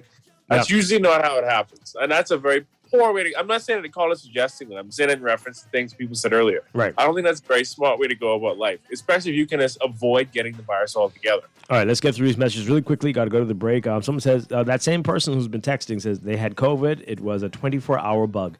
I don't know what you had, but I don't think that's what that was. Okay. The person says, another text here, the health people need to visit the Exuma Keys, especially Staniel Key. They are full of COVID and covering up, especially the cases at the marina. Oh, boy. Oh, boy. All right. This one says here, did you hear or see the black fungus in India? In India, because from people getting COVID. I'm not understanding your text message. Okay, but that sounds scary. And this one says here, Dwight, those who took the vax are not 100% protected. Also, they don't know how this vaccine will affect them long term. You just speak against my choice. You just don't speak against my choice to refuse the vaccine. It is my choice. Respect it and be happy you got vaxxed. Wasn't doing that at all. Just saying. To people who think that natural immunity will do something, well, it's a wait and see. Wait and see. It's a wait and see for all of us, everybody, the vaxxed and the unvaxxed, and for the people who had it and the people who didn't, and the people, everything. We will see. We will all see. So, hey, may the best survive. I don't know what to say. No idea. Let's take that break. When we come back, we're talking about Crystal Cruises with our friend Nahaja Black. Stay with us. Jump, jump, jump, jump, jump, we're singing jump, jump, jump, jump, canoe. The summer you deserve is here at Alive. We do it better. Capture more moments and go further with our prepaid plans for everyone. Roam free with postpaid and stay connected with MiFi on the go anywhere, anytime. We do it better with more device offerings, accessories, exclusive deals with the list, and so many opportunities to win big. From travel vouchers, grocery vouchers, Alive merch, and more. Alive. Believe in best. Put me in your pocket, take me away, yeah, I'm ready for you. You invest in your children, your home, and your community. But are you investing in your financial future? At CFAO, we specialize in investment management, retirement planning, mutual funds, and private wealth management. Our team of experts never stops helping you plan for tomorrow. Because tomorrow begins today. Call us at 502-7010 to see what our financial advisors can do for you. CFAO. Growing wealth for future generations. Travel less, but vacation more by indulging yourself and your family with the ultimate staycation getaway at Atlantis. Sleep in, relax, play, go out. Say yes to a fantastic staycation in your very own paradise just over the bridge. For reservations, call 363-6483 or visit Atlantis Local on Facebook for details. RBC has been growing with the Bahamas for over 110 years with new ways to bank better. We are committed to deepening our relationship with existing clients and forging new ones in the future with new products and services and investment in the community, youth, and education initiatives. We are here to help you grow. We're here to help you flourish. We're RBC. RBC Royal Bank. Banking reimagined. It's so summer with Esso, and that's why we're giving away thousands of dollars in fuel, food, and other fun prizes every week. Simply fuel up at $25 or more. Enter using your receipt, and you could be a winner this summer with Esso. Terms and conditions apply. Visit bettergasmileage.com/its-so-summer or our Facebook page for details. Promotion ends August 29th, 2021. It's fun! food, fuel, and other great prizes every week. The Esso brand is a trademark of ExxonMobil Corporation and is used under license. Wake up, it's a new day. Wake up, it's a new day. It's the start of a new way. You know that it's the start of the end of the old way. Wake up, it's a new day.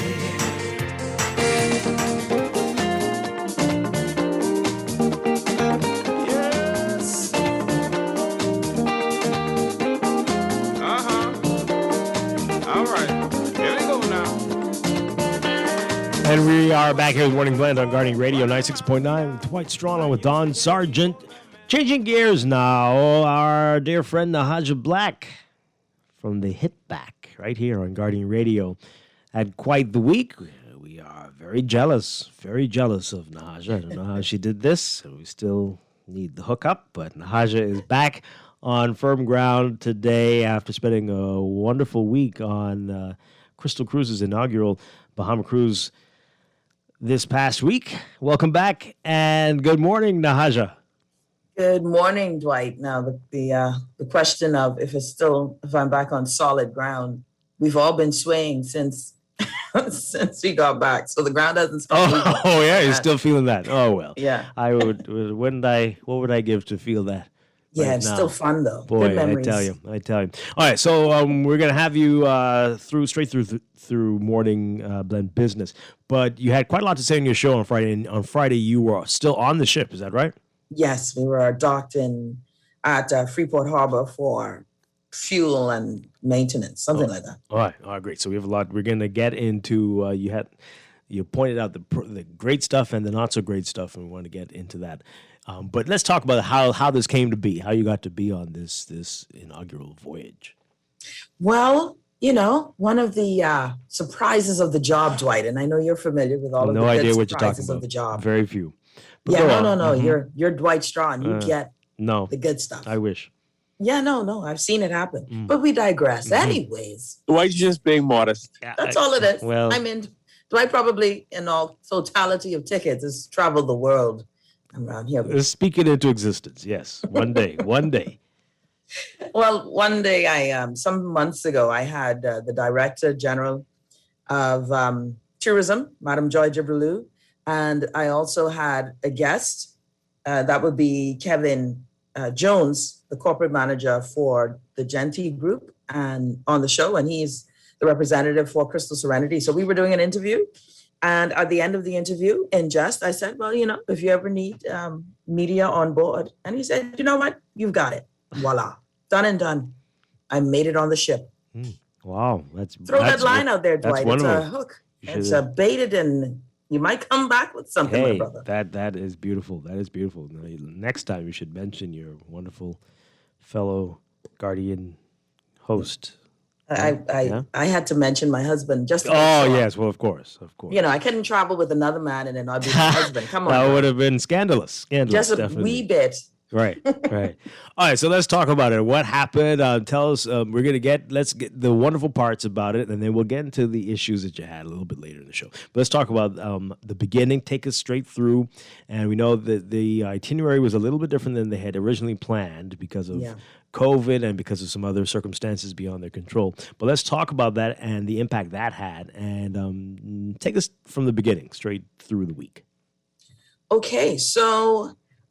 It started off, it's just a wonderful cruise. It was a lot of learning, just understanding the type of passengers this brand, this cruise line has. Had you heard of Crystal Cruises before this home port? Neither had I, which is amazing, right? Yeah. Well, it tells you, it ain't in our price point, right? I think that's why. I think that is why. And I didn't understand. I heard them say luxury brand, but I didn't know what luxury meant in the cruising industry. And so this was a wonderful learning curve, I must admit. So, okay, let's start from the day. The process of booking, the process of checking in was very seamless. And I have to say kudos to Crystal Serenity, the Crystal Cruise Line, and to all of our local agents in Bahama. It went smoothly. We checked in at the convention center at Bahama. Then we were shuttled from Bahama to the dock. The whole process, and I'll say this, Crystal made sure or tried their best to ensure that we were in a COVID safe environment. So before, even though persons were fully vaccinated, that was the requirement for the cruise. They have an understanding and knowledge of the fact that persons can still be vaccinated and may have COVID because of, we still don't have herd immunity a lot of places. Delta variant is breaking through. So we did an antigen test before we can go in and sit down and prepare to be shuttled on the ship. So we had to do the antigen test. The staff there, the nursing system, it was a fabulous, smooth process. Quickly get your results. We move on, sat down, and it was feeding us we were in the hotel, Dwight. Oh, wow. It was anything we needed from the convention center. I was feeling special, my brother, but we digress. Wow. Anyways, we then get to the ship, smooth sailing, we get on board. And then that's when everything begins. That's when you begin to understand what luxury means. I mean, from walking me to my cabin, our cabin, opening the door, finding the suite with the veranda, we call it balcony, and just really experiencing this vessel, knowing that there was one floor that was ocean view, the other floor that was our floor. So we were a floor above from broke-ish, right? Because then everything above us were penthouse suites. Oh my! With their own butlers and really this level of service that you haven't seen before, and Right. twice to 3 times the size. So it just was a fantastic voyage. We spent 2 days because of Bimini being on COVID lockdown, Cat Island no longer being on the itinerary. We spent 2 days at sea. That was an adjustment for those who had never cruised.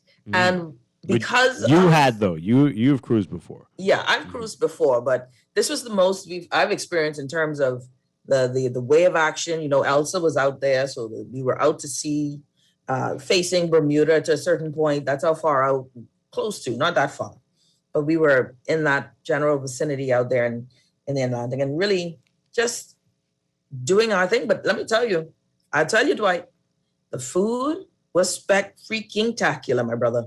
Oh my God, everything was 5-star. Everything was all you could eat. I think, because it was 3 groups. It was Bahamas tourism. It was tourism today with Rasay, Demerit, Ross Dean. We had Clint, Watson, Kenton, and Randy from Eyewitness. Then myself and my husband representing Guardian. The Blacks were representing Guardian. Well, I got you. I got you. Thank you so much. I'm here for you, man. The We did it well. sacrifice will be well rewarded, or was apparently. Yeah. No, we did well. Yeah. We took you guys on board. Hey, that's great. Everywhere I went. Yes, with beautiful. Guardian. Mm-hmm. The #1 newspaper and news station in all of the Bahamas. Say You it should hear again. me. All right. That's right. So yeah, it made me sound good too. Mm-hmm. Just throwing that out there. Thanks for being the #1 and the oldest. You've again- definitely contributed to it. Yeah. Yeah. Thanks, man. There's a lot of shade there, but we digress. No, not at all. So we went ahead and it was great. The first 2 days was a lot of experience learning about the guests on board. So I mean, we had a chance to meet persons who were their first time cruising. We met a couple who were from New York, and they were sitting home during the pandemic watching Bahamas Life or Bahama Life on HGTV. I've seen it before. And whilst locked down in New York, they were daydreaming about coming to the Bahamas, watching Bahamas Life or Bahama Life on HGTV. And they booked the ticket. This was their first cruise with Serenity. And they were like, they were going to continue on cruising. And so you're meeting people like this. I mean, we met an older couple who've only cruised Serenity. That's their only mode of their mode of transportation and seeing the world. And these folks were ranging from business professionals who were first-time cruisers to those extremely wealthy individuals who were talking about the last time they were on, they took a helicopter to the ship, all kind of foolishness. So this is the next level group. So then we land in Exuma, that first port, and everyone was just excited to get off. It was a lot of tendering, right? Because there's no And that's tendering is the process of taking their life vessel, their lifeboat, which is really not, it's like a mini ship. That's what I call it. And, going across the seas to the dock. So we did a lot of tendering since there wasn't any other major port. And the seas were rough. Some folks did not come off because they were older. Nobody wants to break a hip, these old people.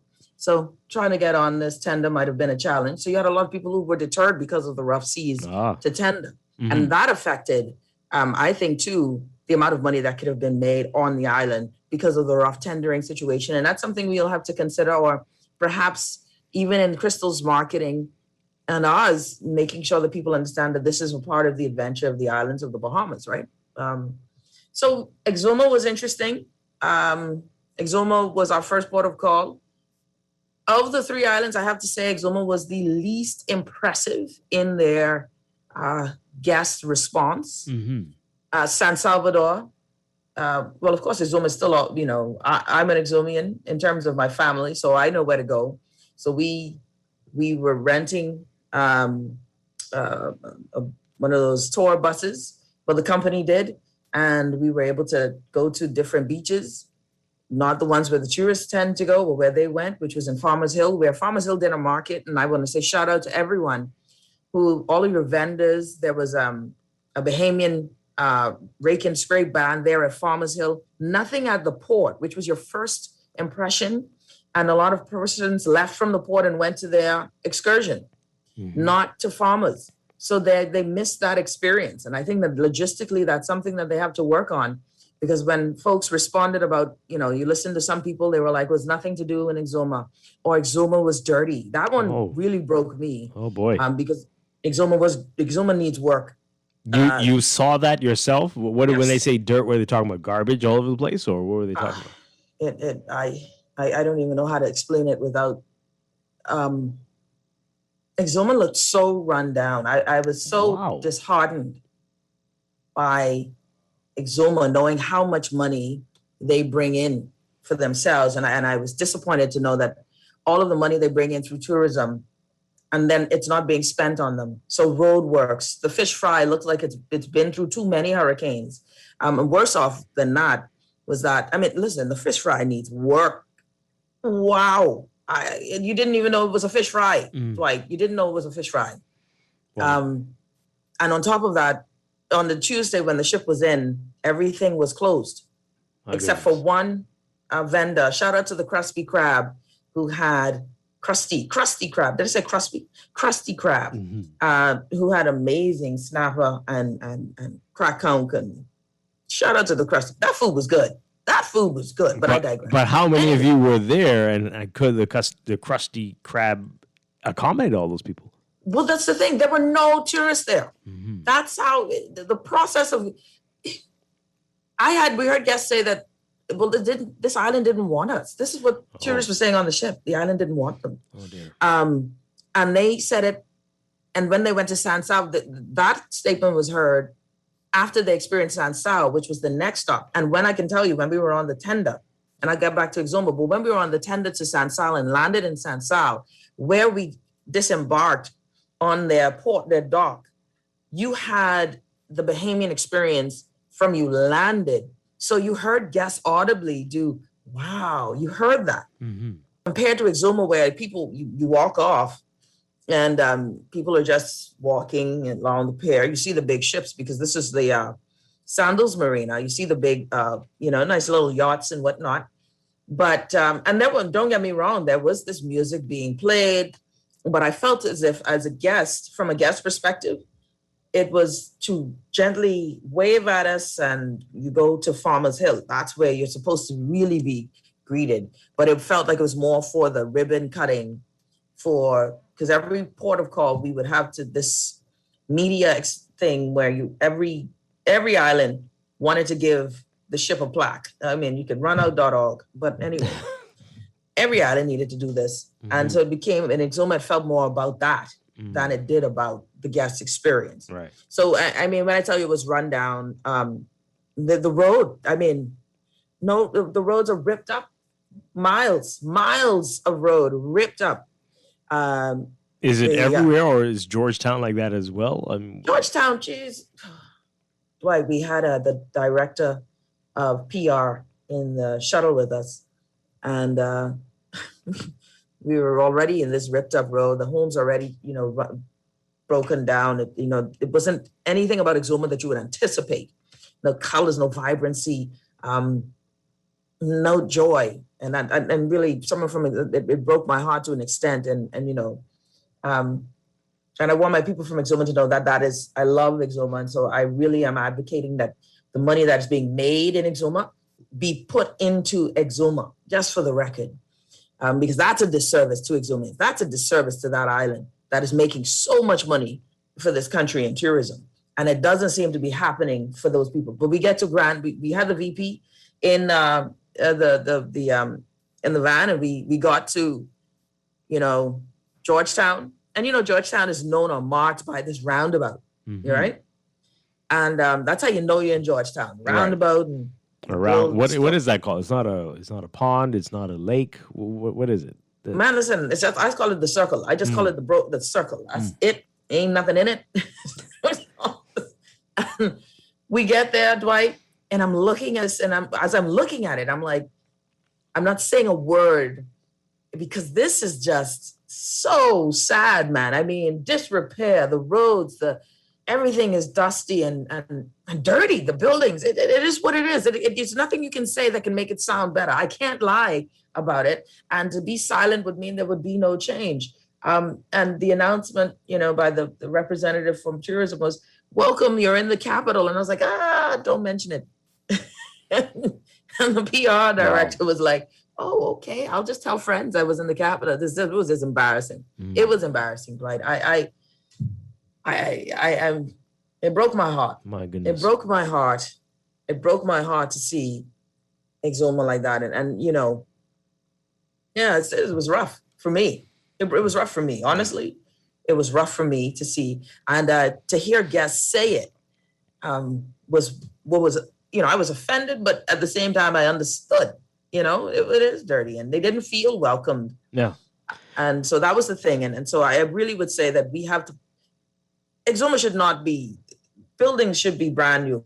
And then we have, for the record, a giant building across from the food store was where Scotia was.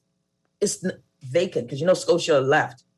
And it's sitting there empty. And it's just like reminders of the loss of commerce, the loss of wealth. And we know that Exuma brings in money. Mm-hmm. And, and I've heard the chairman of the president of the Commerce, Chamber of Commerce there in Exuma saying, "Listen, can we manage some of our own funds?" Yep. Absolutely. And I'm with them because it's unfair. Abaco would never, before Dorian, Abaco looked like it was making the kind of money it was making.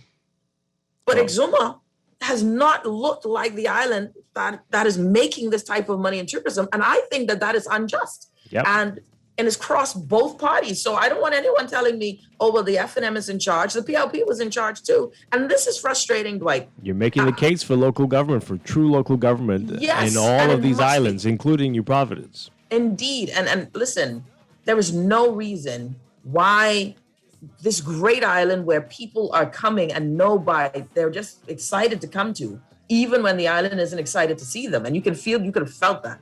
I mean, no one seemed to care that there was a ship other than the vendors who were with Farmers Hill. No one seemed to care that there were people on island. We've got a break for the news. When we come back, we're going to pick up from there, and then we'll go to the other islands and then talk about what you would have wanted to see, and we'll have hopefully some people call in and ask some questions about this too. In fact, questions are coming in.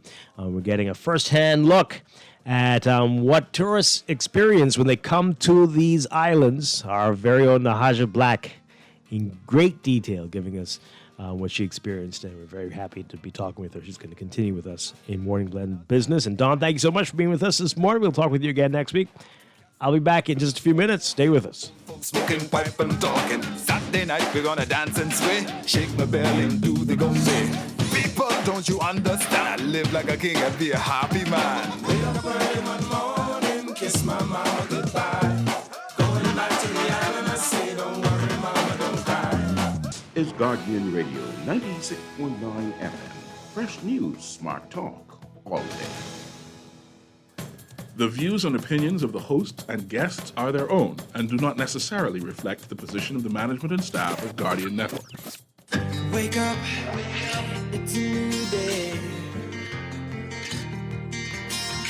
Wake up, it's a new day.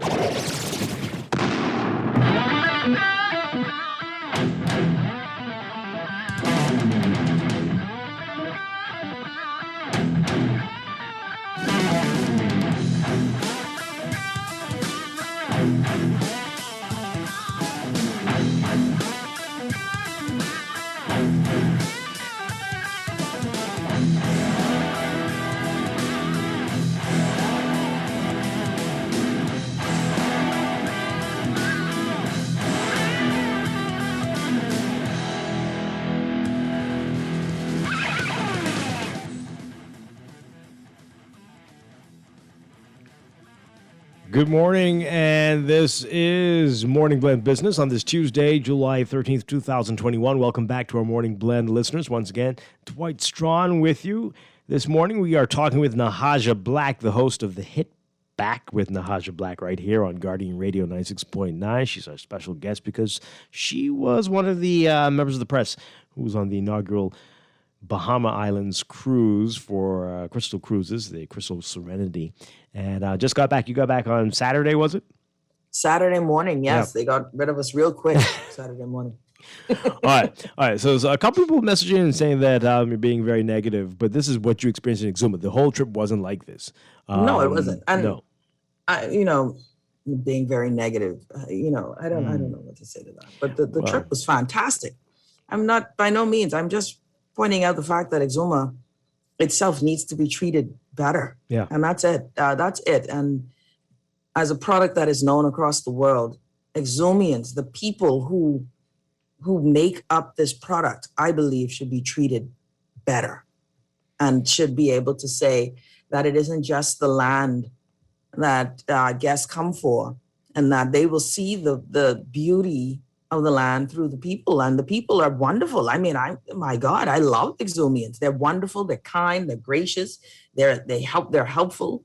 They're great people. But why is Exuma looking like that? That's all I'm saying. There's no reason why. There's no reason why. We've got a text here. Exuma. Someone's asking, when was the last time you were in Exuma? And have you not felt it's always been kind of like that? You know what? That's the thing. I know 15 years ago, because that's when my hubby and we celebrated our anniversary in Exuma. I mean, our honeymoon. We had our honeymoon in Exuma. Mm-hmm. And honestly, that's the thing. It has gotten worse. It doesn't seem as if there was any improvement. And that's what was saddening to me, is that I went 15 years ago, then it was 7 years ago. And now, and that's, how much money that is being made on the other islands and keys and on the other keys. This is important to me, that we stop talking and let things be done. How can we have somewhere which is making that kind of revenue not look good? But Abaco, when it was making its own revenue, Abaco, of course, with fisheries and all of the other hotels and whatnot, they had a far greater economy. But I assure you, before Dorian, we were putting in docks. We were making sure there was access to Abaco. Mm-hmm. What are we doing that is really about revitalizing? My God, just focus on Georgetown. Just focus there. Yeah. There's no excuse, Dwight. I honestly, and I'm not going to apologize for my viewpoint and what the guest said. I'm not just speaking for me, but I'm telling you what guests have said, and people could be in their feelings if they wish. And people do that on cruises. They ask you, the cruise director, I think, usually asks you at the end of the day, how did you like this port? And people are very vocal normally about it. And I've been to a country, been on a cruise where we left that port and the people booed. And including myself, because it really wasn't.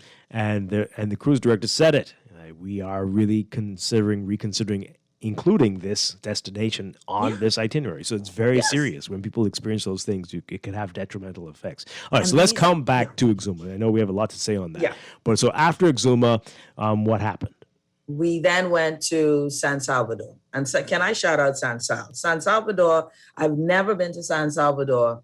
Of course, I was aware, with Club Med from before we even got there, how important this stop would be for the people of San Sal, having this amount of persons on island. And San Salvador did not disappoint their greeting. And what happened, what was so revealing, when you experience something more, then you compare it to what you had last, right? So coming to San Sal, experiencing the welcome, that put an even bigger spotlight on what was done in Exuma. And I thought it was worth noting, because this is about helping each island to succeed, not trying to just kill them. We're trying to help them succeed to create the product that people want. So, when we landed in San Sal, the music was playing, the welcome was robust. Persons audibly on our tenda were, ooh and ah, the colors were there. There were vendors right there. Then you had a Bahamian fellow, quite with the initiative, mind you, ingenious really, created his own sort of beach, right? This giant sand dune he created in San Sal. So right when you came off the dock, to the left of you, this giant sand dune where he created a space for vendors, and a ticket system. So guests can buy tickets, and you can then go to the different vendors instead of needing cash at the central, at every spot. One spot was just, where you would get your tickets, and you just go and say, listen, I want 3 tickets for Crack Concord, 4 tickets for whatever. You just did that. And it was an ingenious thing, and a lot of vendors were there. So that was just to see the excitement and how they were ready and prepared for guests. Some of the concerns, and can I tell you, San Salvador is just a beautiful place. Yeah. I mean, wow. One of the few islands I haven't been to yet. I'm very. You've got to go. The history there, the history, Dwight, just the history, and this is where the AMMC has to show up. This isn't just, you have to. We were at what was it, Watlin's Castle Estate or whatever it was, one of those, slave owners, the plantations. You're seeing the kitchen, you're seeing the storehouse, you're seeing the jailhouse, you're seeing the slave house, you're seeing their house, all of these, and they're now crumbling away. But thank God for good buildings back in the 1800s, because these stone relics are standing. And knowing that this in and of itself is a magnificent Bahamian experience.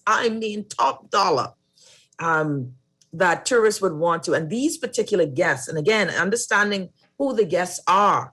This isn't our run-of-the-mill tour guests who are just with the T-shirts. They want to have a cheap experience, maybe $35, $45, $60.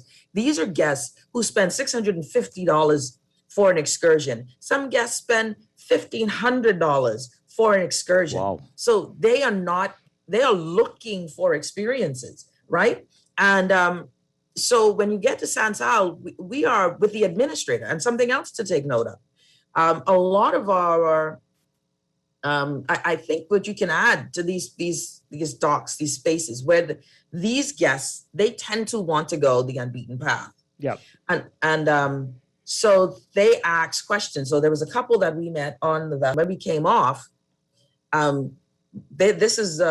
I asked them, hey, what are your plans? They said, well, you know what? We don't have any plans. We're not going to do the tours. We want to just see around. So I suggested, go ahead and get a tour guide and whatnot. Something interesting that they said to me was that, okay, we found a taxi and he's going to drive us around all day for $45. I said, well, what a time, all day. Nice. As long as they want it for $45. Mm-hmm. And they said, but in Exuma, we didn't do that because they wanted to charge us $90 each for an hour. Wow. And I was like, okay, that's a difference in value, right? But per hour? Say again? Per hour. Per hour. That's what they were saying. They were going to be charged $90 per person per hour for the tour. This was in a Rolls Royce. Is that what that was? Man, listen, I didn't see one Rolls Royce, I tell you that. Okay. I didn't see. You saw a lot of Rolls with no Royce. So. Wow. So let me ask you, in San Salvador, where was there a settlement that you, the tender, where did you end up? Oh God, where were we? Was it? Okay. Was it Coburn Town? Was it? It's Cockburn in San Salvador. They don't pronounce it like that. It's Coburn. Well, there you go. Yeah. Coburn. Mhm. Yeah. Thanks, man. Right. Yeah, that same place. That would be something else, what you said. That would- Right. All right. So there. Okay. And the And beach. Can I just say, you've never seen water so beautiful? Man, let me tell you.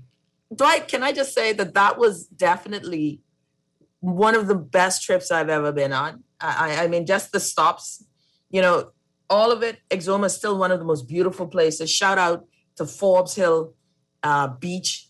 By the way, I saw online that it's for sale. Please, man, y'all stop that. Somebody stop that. Don't sell Forbes Hill Beach, man. in Stop Exuma, it. yeah? Yes.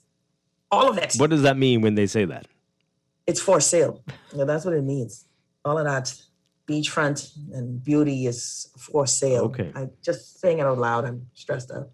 Well, Anyways, and then you have Gordon's. Not Gordon. Sorry, the Long Bay Beach in San Sal, pristine, untouched, and the people were fantastic. Again, I sent shout outs to the administrator there. We went to the watchtower. There's so much to do in such a small place. And when I say so much to do, if you're the type like me, you want to adventure, you like to drive from pillar to post, you want to see everything, swim in every beach. Santal was wonderful, and the people were fantastic. They were so excited, Dwight. For the record, something to note about Crystal Serenity.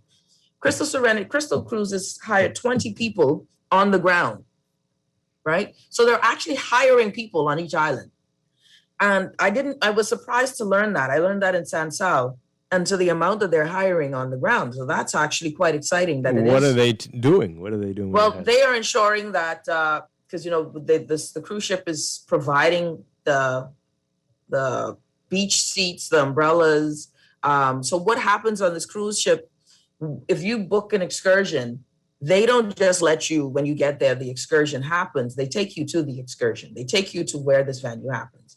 So, you have persons on the ground ensuring that the beaches, the complimentary beaches, are ready with chairs and whatnot. And then they ensure that you to your excursion. So these staff members are taking people to their tours, making sure that the beach is set, anything that the guest needs, they're there to assist, because this is the VIP experience, right? You don't just go on the beach and don't have someone who you can call on to assist you. So this is what's going on with Serenity. So they're hiring people on the ground as well. And when we get to Long Island, you get a sense even more so of to what extent they will go to ensure that, hey, their guests are getting something out of this experience, and that we are getting something out of this experience. So I really do, I do like this company as a vendor. So San Salvador was exceptional. Shout out to young Ms. Wilkinson who drove us. She's with local government. This young lady, 20 years old, Dwight, and she's with local government and the local government officials. It was great. San Salvador was, for my first experience, it is one of those places you will definitely go again. Did you get to see the whole island, or was there still a lot more to? It felt like I did, but no.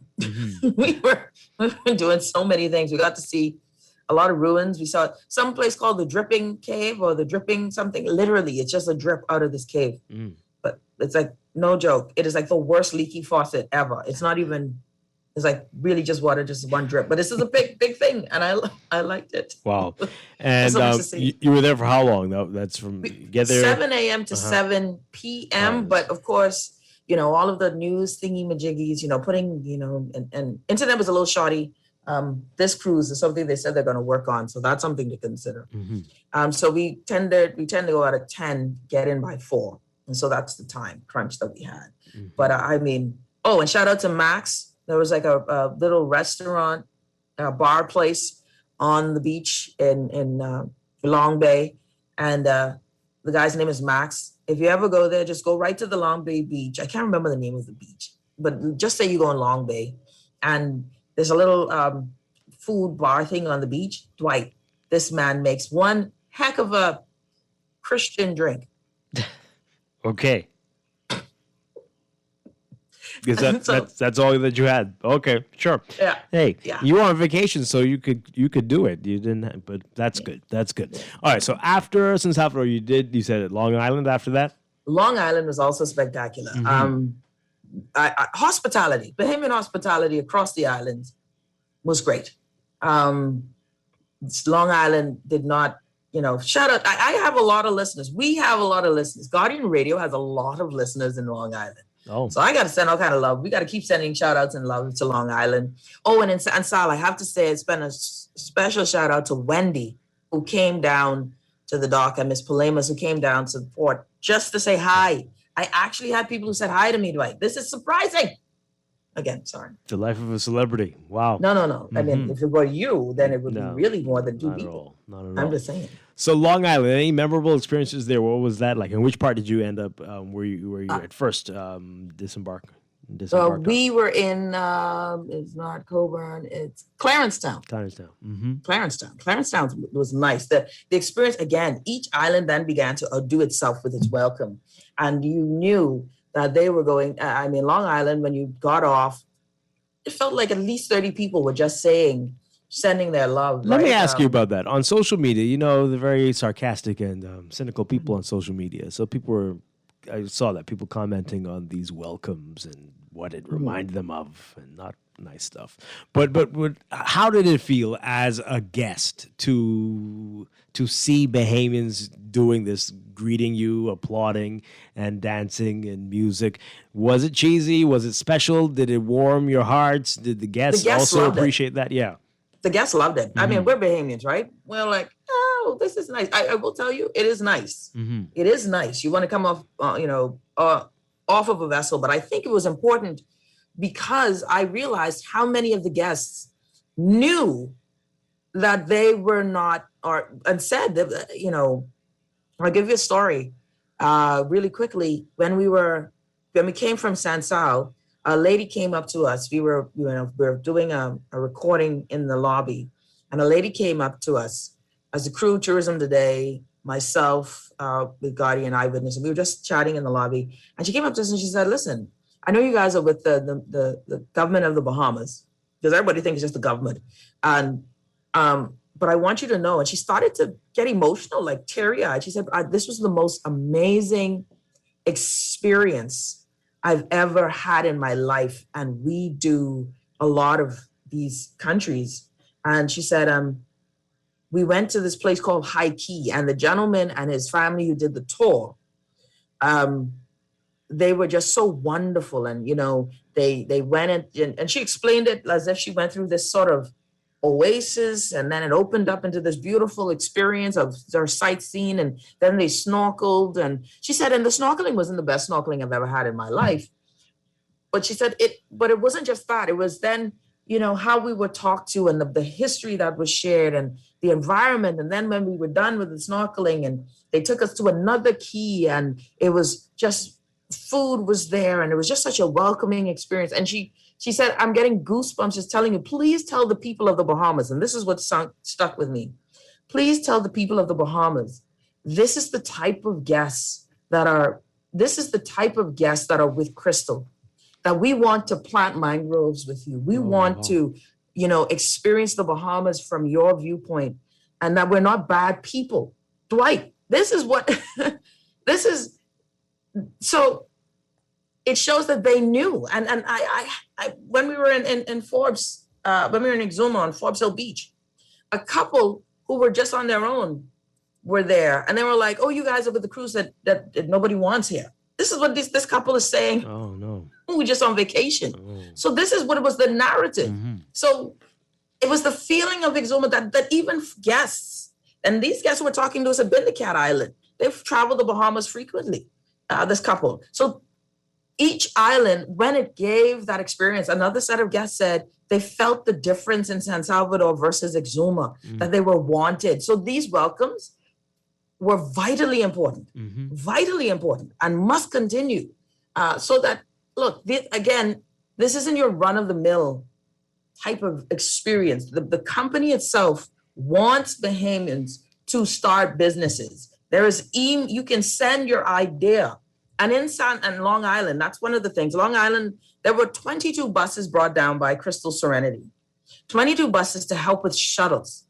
I had the pleasure of sitting down with the director of the excursions for dinner, and he and I are chatting about what these excursions mean to the guests, to the company, and to the Bahamian people, right? And so we're sitting down, and he's like, well, when we went on the island, there were some, fishermen, and I think he's a fisherman, but he mentioned that somewhere on the other end of the island, you had these gentlemen who have vessels, but they don't, that they could do tours and whatnot. but they don't have the capacity to shuttle guests from the ship to them. And so that was the catalyst for the buses, right? How do we get our guests to these different places and experiences at no cost to the vendor? Oh, wow. Right? So again, if you understand the product, who we're dealing with, what is the issue? When we're talking even about environmental, having the chance to sit with the captain, chatting with the captain, and knowing that this captain is the only one, or the first of two to have a vessel go through which one of the northern straits and successfully get it through there. And of course, they having the zero overboard policy. Anything that has a carbon footprint will have a carbon footprint, right? Anything, any vessel. But their standard of environmentally friendly business is one that if you're going to have, we had cruise ship companies, Dwight, that dump in our water and we don't get a dime. Yeah. We know they do. Yeah. Then there's one who's exceeding industry standards, and we're talking about, really? And so for me, those are hypocritic. Not hypocritic. Yeah. There is definitely some issue hypocrisy. there.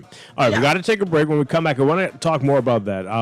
What you heard from the other guests about the fact that some of the islands didn't want them, what happened with the Eleuthera, and the fact that they weren't able to visit Bimini and Cat Island, the impact that had. And plus, you had another interesting situation in Grand Bahama, from what I heard. Yeah. Yeah. All right, so we'll talk about that after the break. Talking with Nahaja Black about her experience on the Crystal Serenity, the inaugural Bahama Island cruise for Crystal Cruise Lines. And this is Morning Glen Business. Stay with us. Stay a step ahead of technology with certainty and support from Custom Computers. Our know-how team is here to help you zero in on your next big tech purchase, finding solutions that take your productivity to the next level using only the best and most reliable brands. With 4 stores all across Nassau on East Bay, West Bay, Old Fort Bay, and Palmdale, there's no stopping you from stepping up your tech. Reach out to us at 39700. Find trust in your tech. Count on Custom Computers.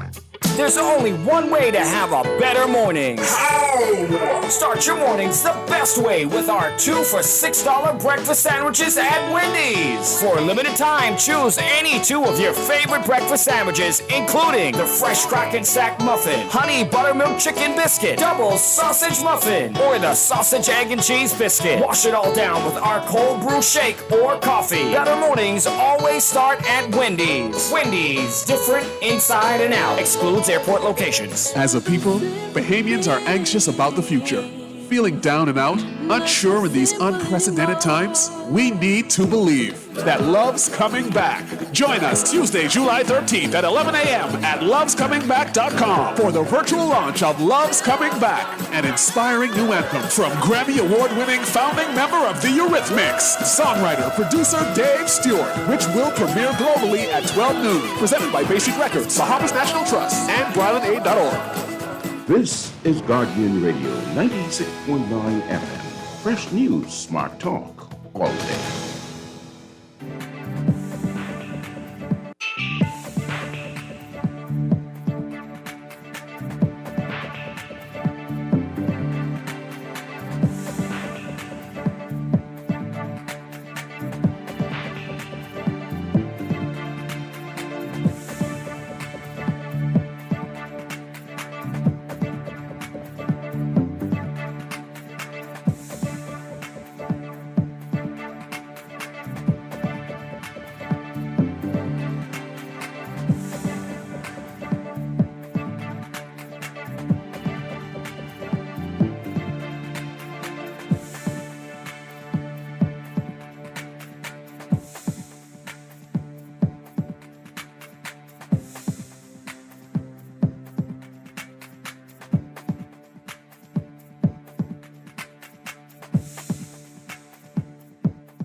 It's time for your morning business report brought to you by CFAL. Bahamas Power and Light, BPL, has set its sights on completing its rate reduction bond process to raise more than $500 million.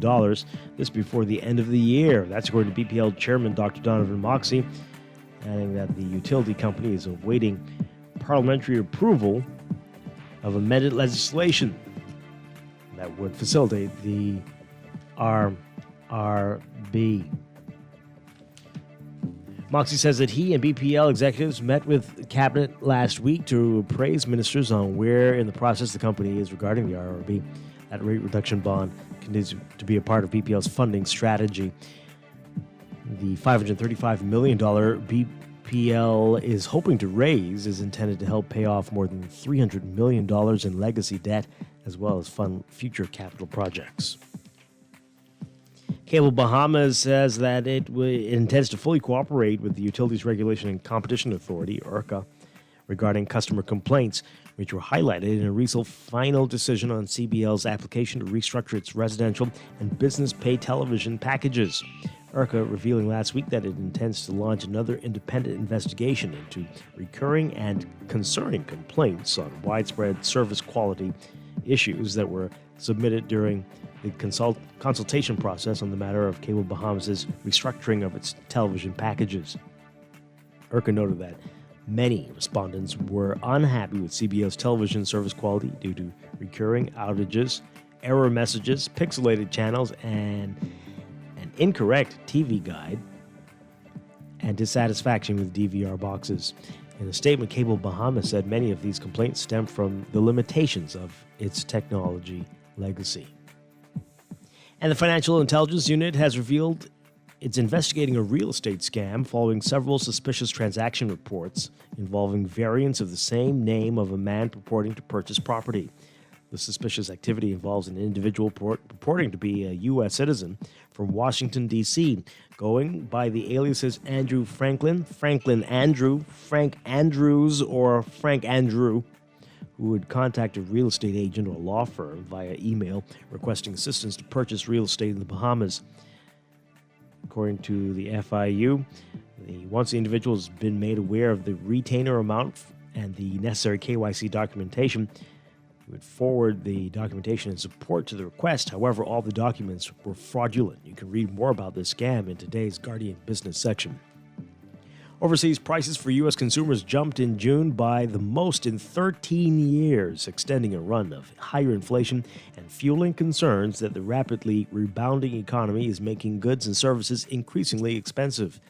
Tuesday's report from the Labor Department showing that consumer prices in June rose 0.9% from May and 5.4% over the past year, the sharpest 12-month inflation spike since August 2008. Excluding volatile oil and gas prices, so-called core inflation rose 4.5% in the past year, the largest increase since November 1991. The pickup in inflation, which has coincided with the economy's rapid recovery from the pandemic recession, has heightened concerns that the Federal Reserve might feel compelled to begin withdrawing its low-interest rate policies earlier than expected. And the Bank of England today ditching limits on banks to pay dividends to shareholders that were first introduced at the outset of the coronavirus pandemic as part of a package of measures to shore up the British economy. The bank's Financial Policy Committee, which monitors risks to financial stability, said the limits were no longer necessary, but it stressed that lenders will need to provide ongoing support to the economy, not least because the government is ending its salary support scheme in September and emergency business loans start having to be paid back. The bank halted dividends in the sector in March last year when the pandemic struck, but said in December that banks could pay limited dividends. In your Market Watch, recapping trading on the BISX from Friday, your market movers BGS 2014 12.7Y moving 2, closing at $100 unchanged.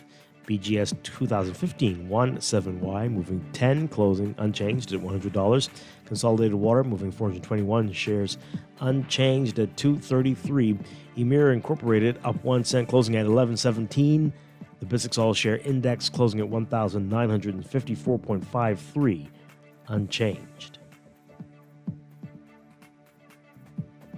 That's your Market Watch, and that is your morning business report brought to you by CFAL, growing wealth for future generations.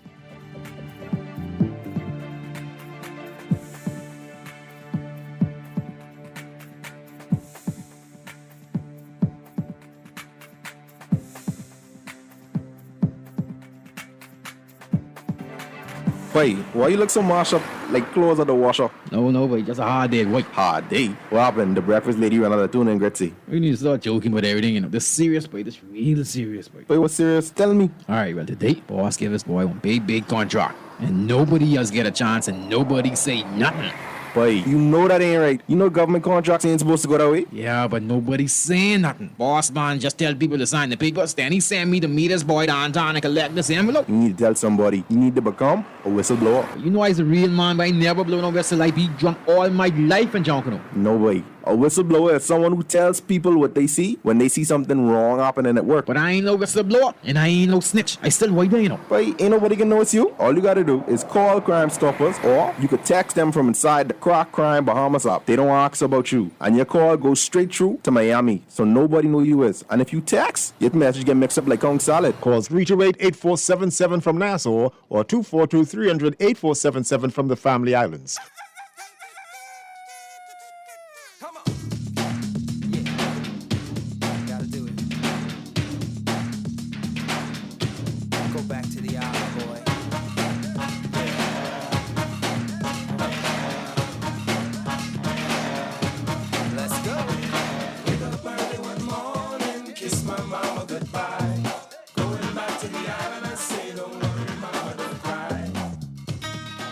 We're back here with Morning Blend Business on this Tuesday morning. Dwight Strong with you. We are talking with Nahaja Black, the host of The Hit Back. She's sharing her views, her experience on board the Crystal Serenity last week as it sailed throughout the islands of the Bahamas, and getting some wonderful feedback from Nahaja this morning. Okay, so after Long Island, what happened next?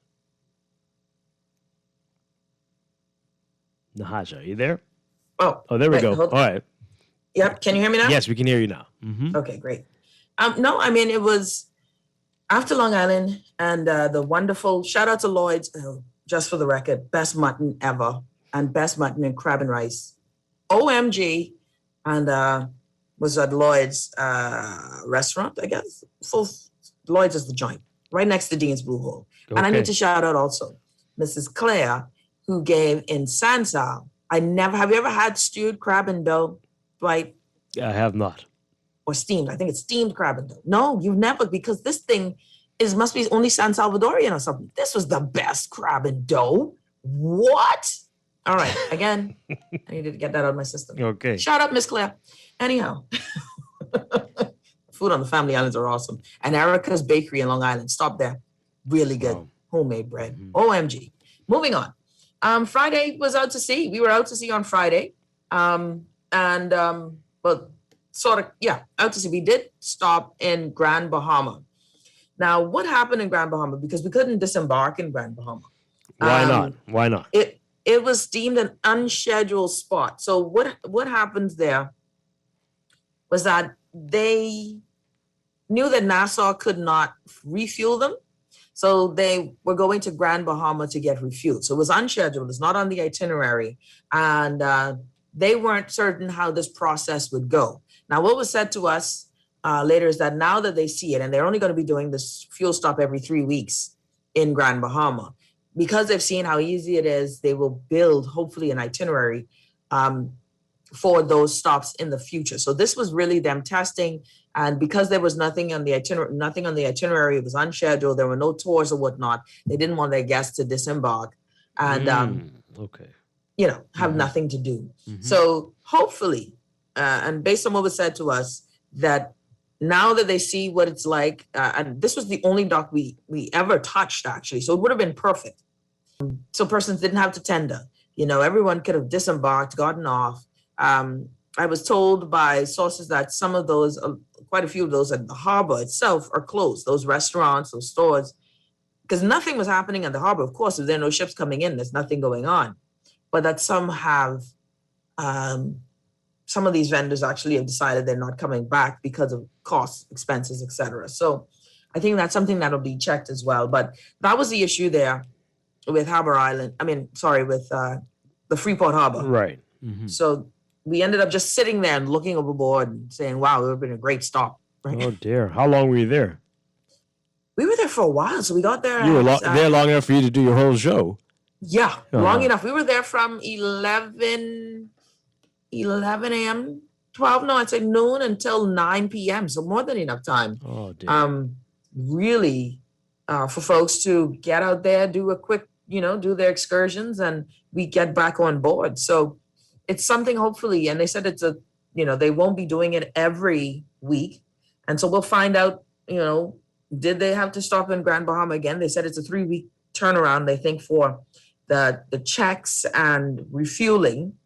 So if that's something they can add, I hope that they do, because Grand Bahama could definitely use that revenue as well. And I mean, just ripe for it. So that was something there. We were able to do the whole show there because I have good internet that day. So thank God for that.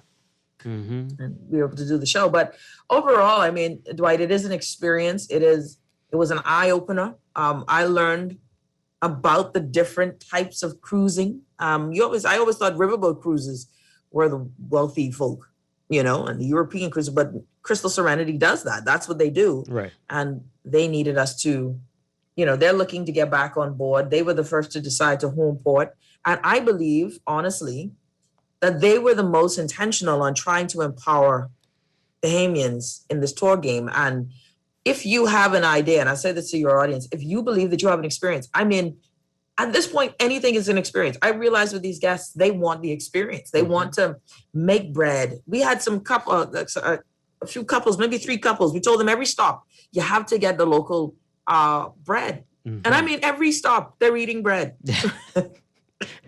Yep. But this is what they want. They want that local experience. Absolutely. Absolutely. Yeah, and I think as Bahamians too, it was a spiritual experience because you got to see your people. We got to see all of our country that we don't get to see. Not all of it, obviously, but parts of it that most of us don't get to see and experience. And so the fact that you weren't able to go to Bimini and Cat Island, what was the reaction from the guests on board to that? Disappointment. Yeah. Mm-hmm. A lot of disappointment. And I think personally, the loss of Cat Island. Bimini, speaking with the executives there, the directors there, Bimini is their stop. Resorts World in Bimini is owned by the company that owns Crystal Serenity. So they are a part of Bimini, right? So Bimini will be back on the stop. That's Genting Group. You said that earlier. Yeah. Mm-hmm. Yeah. Yes. The Genting Group. So they will be there in Bimini, just waiting for COVID to be done. So Bimini is stop. And because the Resorts World is a part of their experience, I think, right? So that will be a stop. But Cat Island, I believe, Dwight, honestly, I believe that Cat Island may have been the thing. If this doesn't last, it will be the effect of losing Cat Island and losing Cat Island as quickly as they did because of, and the director, the corporate manager, I played the clip with our interview on the show. It was a big frustration to him that one person can stop the opportunity, or one entity in Cat Island can stop the opportunity for many more. And the guests were looking forward to Cat Island. So knowing what happened with Harbor Island, knowing what happened with Spanish Wells, and constantly, and it's a business model. If you promise your guests this and they continue to hear and learn about not being wanted, Mr. Jones has said, look, but he's fought for us to be for the Bahamas to be here. And that just to give you an insight, and that's what we discovered on my show, was that his wife is Bahamian, has strong Bahamian roots. His aunt, her aunt was on the cruise with us, Miss Maynard, Cynthia Maynard. And so there was that fight for us, and he's a Black young man too. So there was that fight for us to be this destination. But I think that there are some things that have happened that has left a sour taste, and I don't know how much Mr. Jones can continue to fight if the response isn't there. So it is. Do you think is concerning? The residents of Eleuthera, including Harbor Island and Spanish Wells, just were not aware that this, as you say, this is a slightly different audience, a different crowd from the Royal Caribbean and the Carnival cruisers. Do you think that's what it was there, and that they understood that better? They might be more receptive to this? I would have said that, until, again, being on the cruise ship and learning more, getting more data, getting more information.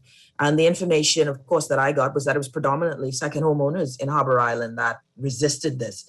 Eleuthera was an option for mainland Eleuthera was an option. They were looking, Crystal, after Harbor Island, but it was an issue of the tendering spot, right? Yeah. Where can we set the ship that is safe, that there aren't any corals, we don't have to worry about dropping anchor when we do our dynamic positioning, that it's safe, and without it ended up being a longer tendering situation. So you might have had to tender for about an hour just to get to certain parts of Eleuthera. So that was one of the logistical problems for Eleuthera. So Eleuthera out, mainland Eleuthera was kind of out because of it. And without that tendering spot in Cat Island, it was out as well. So now I would have said the same with the folks of Harbor Island if I didn't now understand the guests that we have. Some of those members of Harbor Island probably have taken Crystal Serenity cruises or taken Crystal cruises. That's the demographic. So they knew the standard of the company, I would believe. And so I don't understand what the back and forth was. Maybe they don't like the idea of the foot traffic, but if you understood the caliber of the guests, which some I really do believe they do. Dwight, you and I don't know about Crystal cruises. We don't know about that. We don't know about it because it isn't in our budget. They don't come our way. They stop in the Bahamas for their world cruise, right? So, I mean, the fact that we can have folks who don't necessarily even live here, and this is not new to the Bahamas. We've seen it, just in New Providence when we wanted to talk about increasing VAT. Folks who are saying, no, not in our area, not us. You can't do that for us, not that amount, and we will switch. And so that group, and when I tell you this is a frustration, not just for the company, frustration for Bahamians who are working to try and bring this product to the Bahamas. And so it is frustrating all around when you're looking at something that can empower Bahamians, that the company wants to get more Bahamians involved because that is the experience that the guests want. The guests want to spend. They have no problem. Man, there was one lady sitting there. This lady is dripping with money, eating all by herself, could barely cut that meat. But boy, she's sitting down there with her throw over her shoulder and her gold. I said, look at this woman. All she does is stay on the ship. She probably didn't go anywhere. But it's just, that's the type of guest that they have. And so, I don't know. We want to get some questions in here. We've got a lot of text messages. We'll see how many of these we can get through. And calls, 323-6232, 325-4316, 325-4259. Tweet us, Facebook us, text us, 422-4796. We were talking about this. We've done shows for weeks about home porting opportunities here. And honestly, with half the people we spoke to, it's been the blank stare. Like, well, but this is it here. This is what we're talking about. Maybe not so much for New Providence, but these family islands really there's so many opportunities there. Yeah. And it feels like we're already late. It feels we've lost a month already with Royal Caribbean, and here we are. This is the second one on now with Crystal Cruises, and we know these people are only telling us it's like 6 months, and Crystal's still saying that it's only a 6-month trial basis for them as well.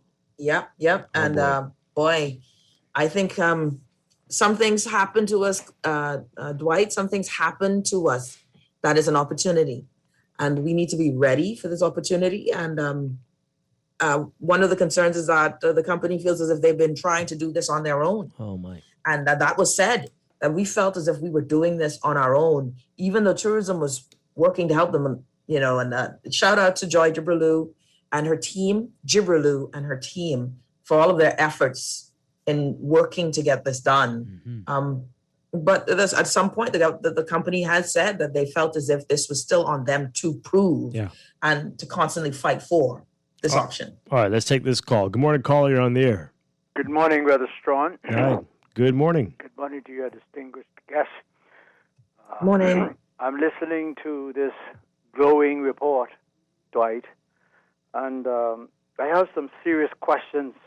First of all, the concessions that Ms. Black mentioned as respect to the umbrellas and the rental of the equipment on the beaches, are they owned by the Bahamians, or are the Bahamians just servicing them? Number two, those shuttle buses that you talked about in Long Island, are they owned by Bahamians, or are they owned by the cruise ship and they're just providing the management and or the shuttling services? the visitors, are they really experiencing the food? I know Ms. Black is experiencing it wonderfully, and that's great. But are the guests buying the food from the local vendors? And then my last question is, on board the ship, what kind of entertainment are they providing in terms of cultural entertainment for the guests while they were sailing about in our waters? Okay. There are many more questions, but if she would address those, I would be most appreciative. I wrote them down, so we'll see how They're much you great get questions. through. Thanks a lot, Freddie. Okay, so the umbrellas. Umbrellas, great question. All I know is that they stay on island. They are Crystal Serenity tagged, of course. So I'm not certain if they will be left with us, but they are tagged Crystal Serenity, right? And they stay on island, right? And the staff that work there ensure that they're in place. I think the second question was about the tour buses. You mentioned that you said it was already. They're Bahamian owned. They were brought from Nassau. They were brought down 22 buses from Nassau to facilitate. So but I thought you said they were the cruise line. The cruise line did it. Yeah, the cruise line brought them down from Nassau. Sorry, my apologies.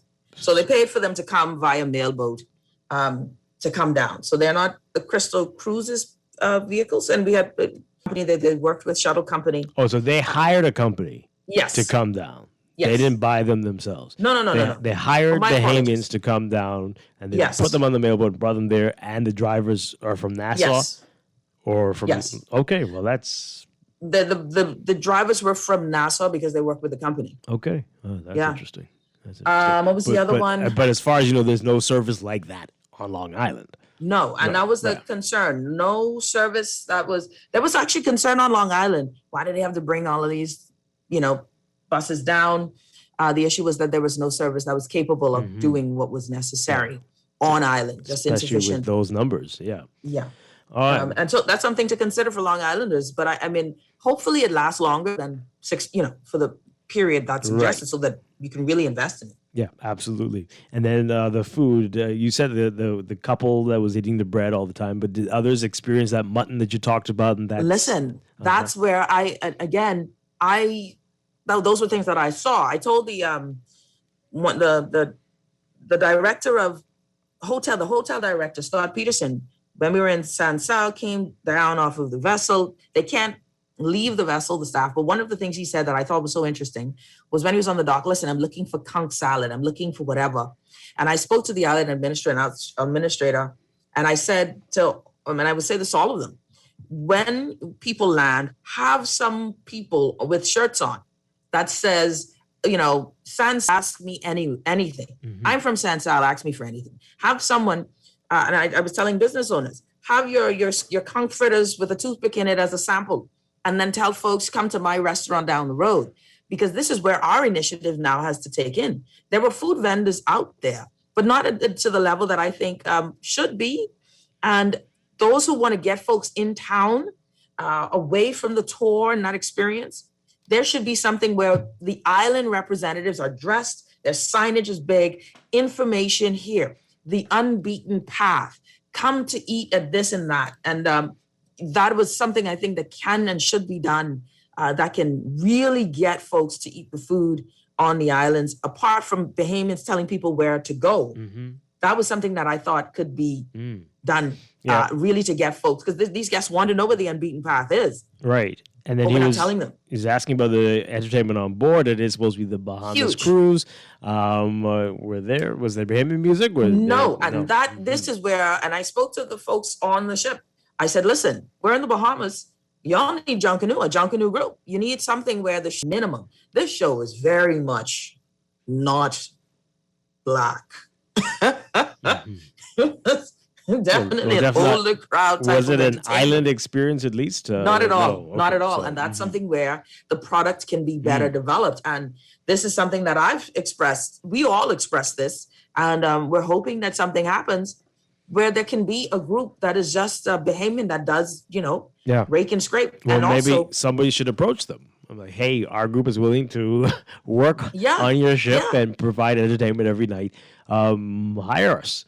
Listen, right? I was supposed to have this email, Dwight. Let me find the email and I'll share it with you so that we can tell folks because I think, and this is, of course, the gotcha is you have to be vaccinated, right? Yeah. So everybody has to be vaccinated. But this is where the opportunity lies. I met a guest on there who was playing KB the whole time, just because she fat. And you know. Not a Bahamian? Not a Bahamian, No, from France. That's playing KB's music on board. Every time she saw her, she'd play KB. I mean, like, instead of hello, just Well, there KB. you go. Let's take this call really quickly while you look for that. Good morning, caller. You're on there. Hey, this is Strachan away along with you. Nahaisha, Dwight. Hi. Hello. Nahaisha. Okay. Nahaisha, did you find any banking system on any of the islands? And what's the price for a tour as such from the Bahamas? From Nassau. A tour, or you mean the cruise? It's a cruise from Nassau to the Family Island. Well, that's where, yes, the home porting. Well, now this is interesting, Nahaja, because I had looked. I looked a few weeks ago, and as you said before, this is definitely why we probably didn't know much about Crystal Cruises, because this is not cheap. But it had been starting at $19.99, right? $1,999. That's for the what they would call, I guess, the basic accommodations. But we got an announcement last week from Crystal Cruises. They dropped the price for the Bahama cruise. Yes. So it's gone down quite a bit, and I think it'll be much more accessible to a lot of people. I don't want to quote a price, but if you go on their if you go on their website, crystalcruises.com, you can get all the information there. And again, you have to act fast because it's only 6 months. Yeah. But yes, and this person's asking about vaccinations. You do have to be fully vaccinated. Yes. But the prices have dropped, so that's good. Let's see if we can squeeze this in again really quickly. Good morning, caller, you're on the air. Are you there? 30 seconds. Nope. Okay. All right. More questions. Some people saying they totally agree with you on Exuma.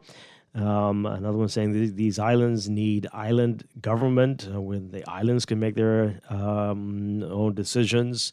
Yes, island and local. We need them all. We need that desperately because we are relying on central government to run everything and to do everything and to think about everything on these islands when these people know exactly what is necessary and what they can promote and should promote and what they can do and what they can offer, right? We have to do this. We know this is done all over the world. Why are we continuing to think the Bahamas is different? Exactly. In this regard, at least, right? Somebody else here. Yes, thank you for being so frank and honest. This is what we need. Although another one here about you being overly negative, but you're speaking the truth. You're speaking reality. I don't understand it. I don't know.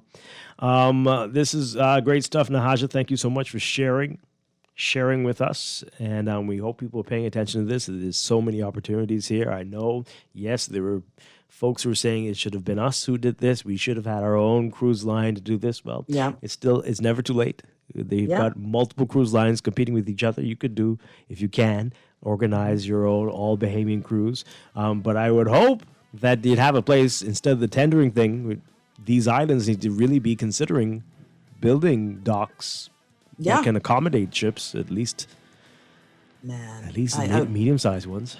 There's so much money to be made. I just want, my own thing is, Dwight, if we can just not be in our own way and embrace the opportunity and not be fearful, because the culture is what these guests are looking for, and we are the product. And I think that's what I came away with. We, the Bahamian people, our ability to knead dough and make bread, our ability to plait straw, our ability to rake and scrape. My God, whatever it is an opportunity.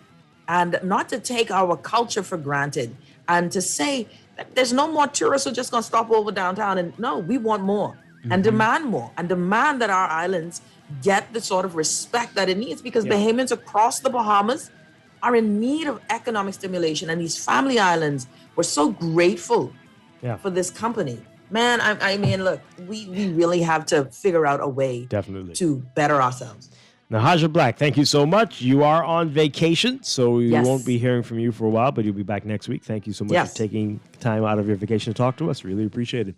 Thank you, buddy. And stay tuned. On the Clock with Aaron Green coming up next. Everybody have a great day. I'll be back tomorrow.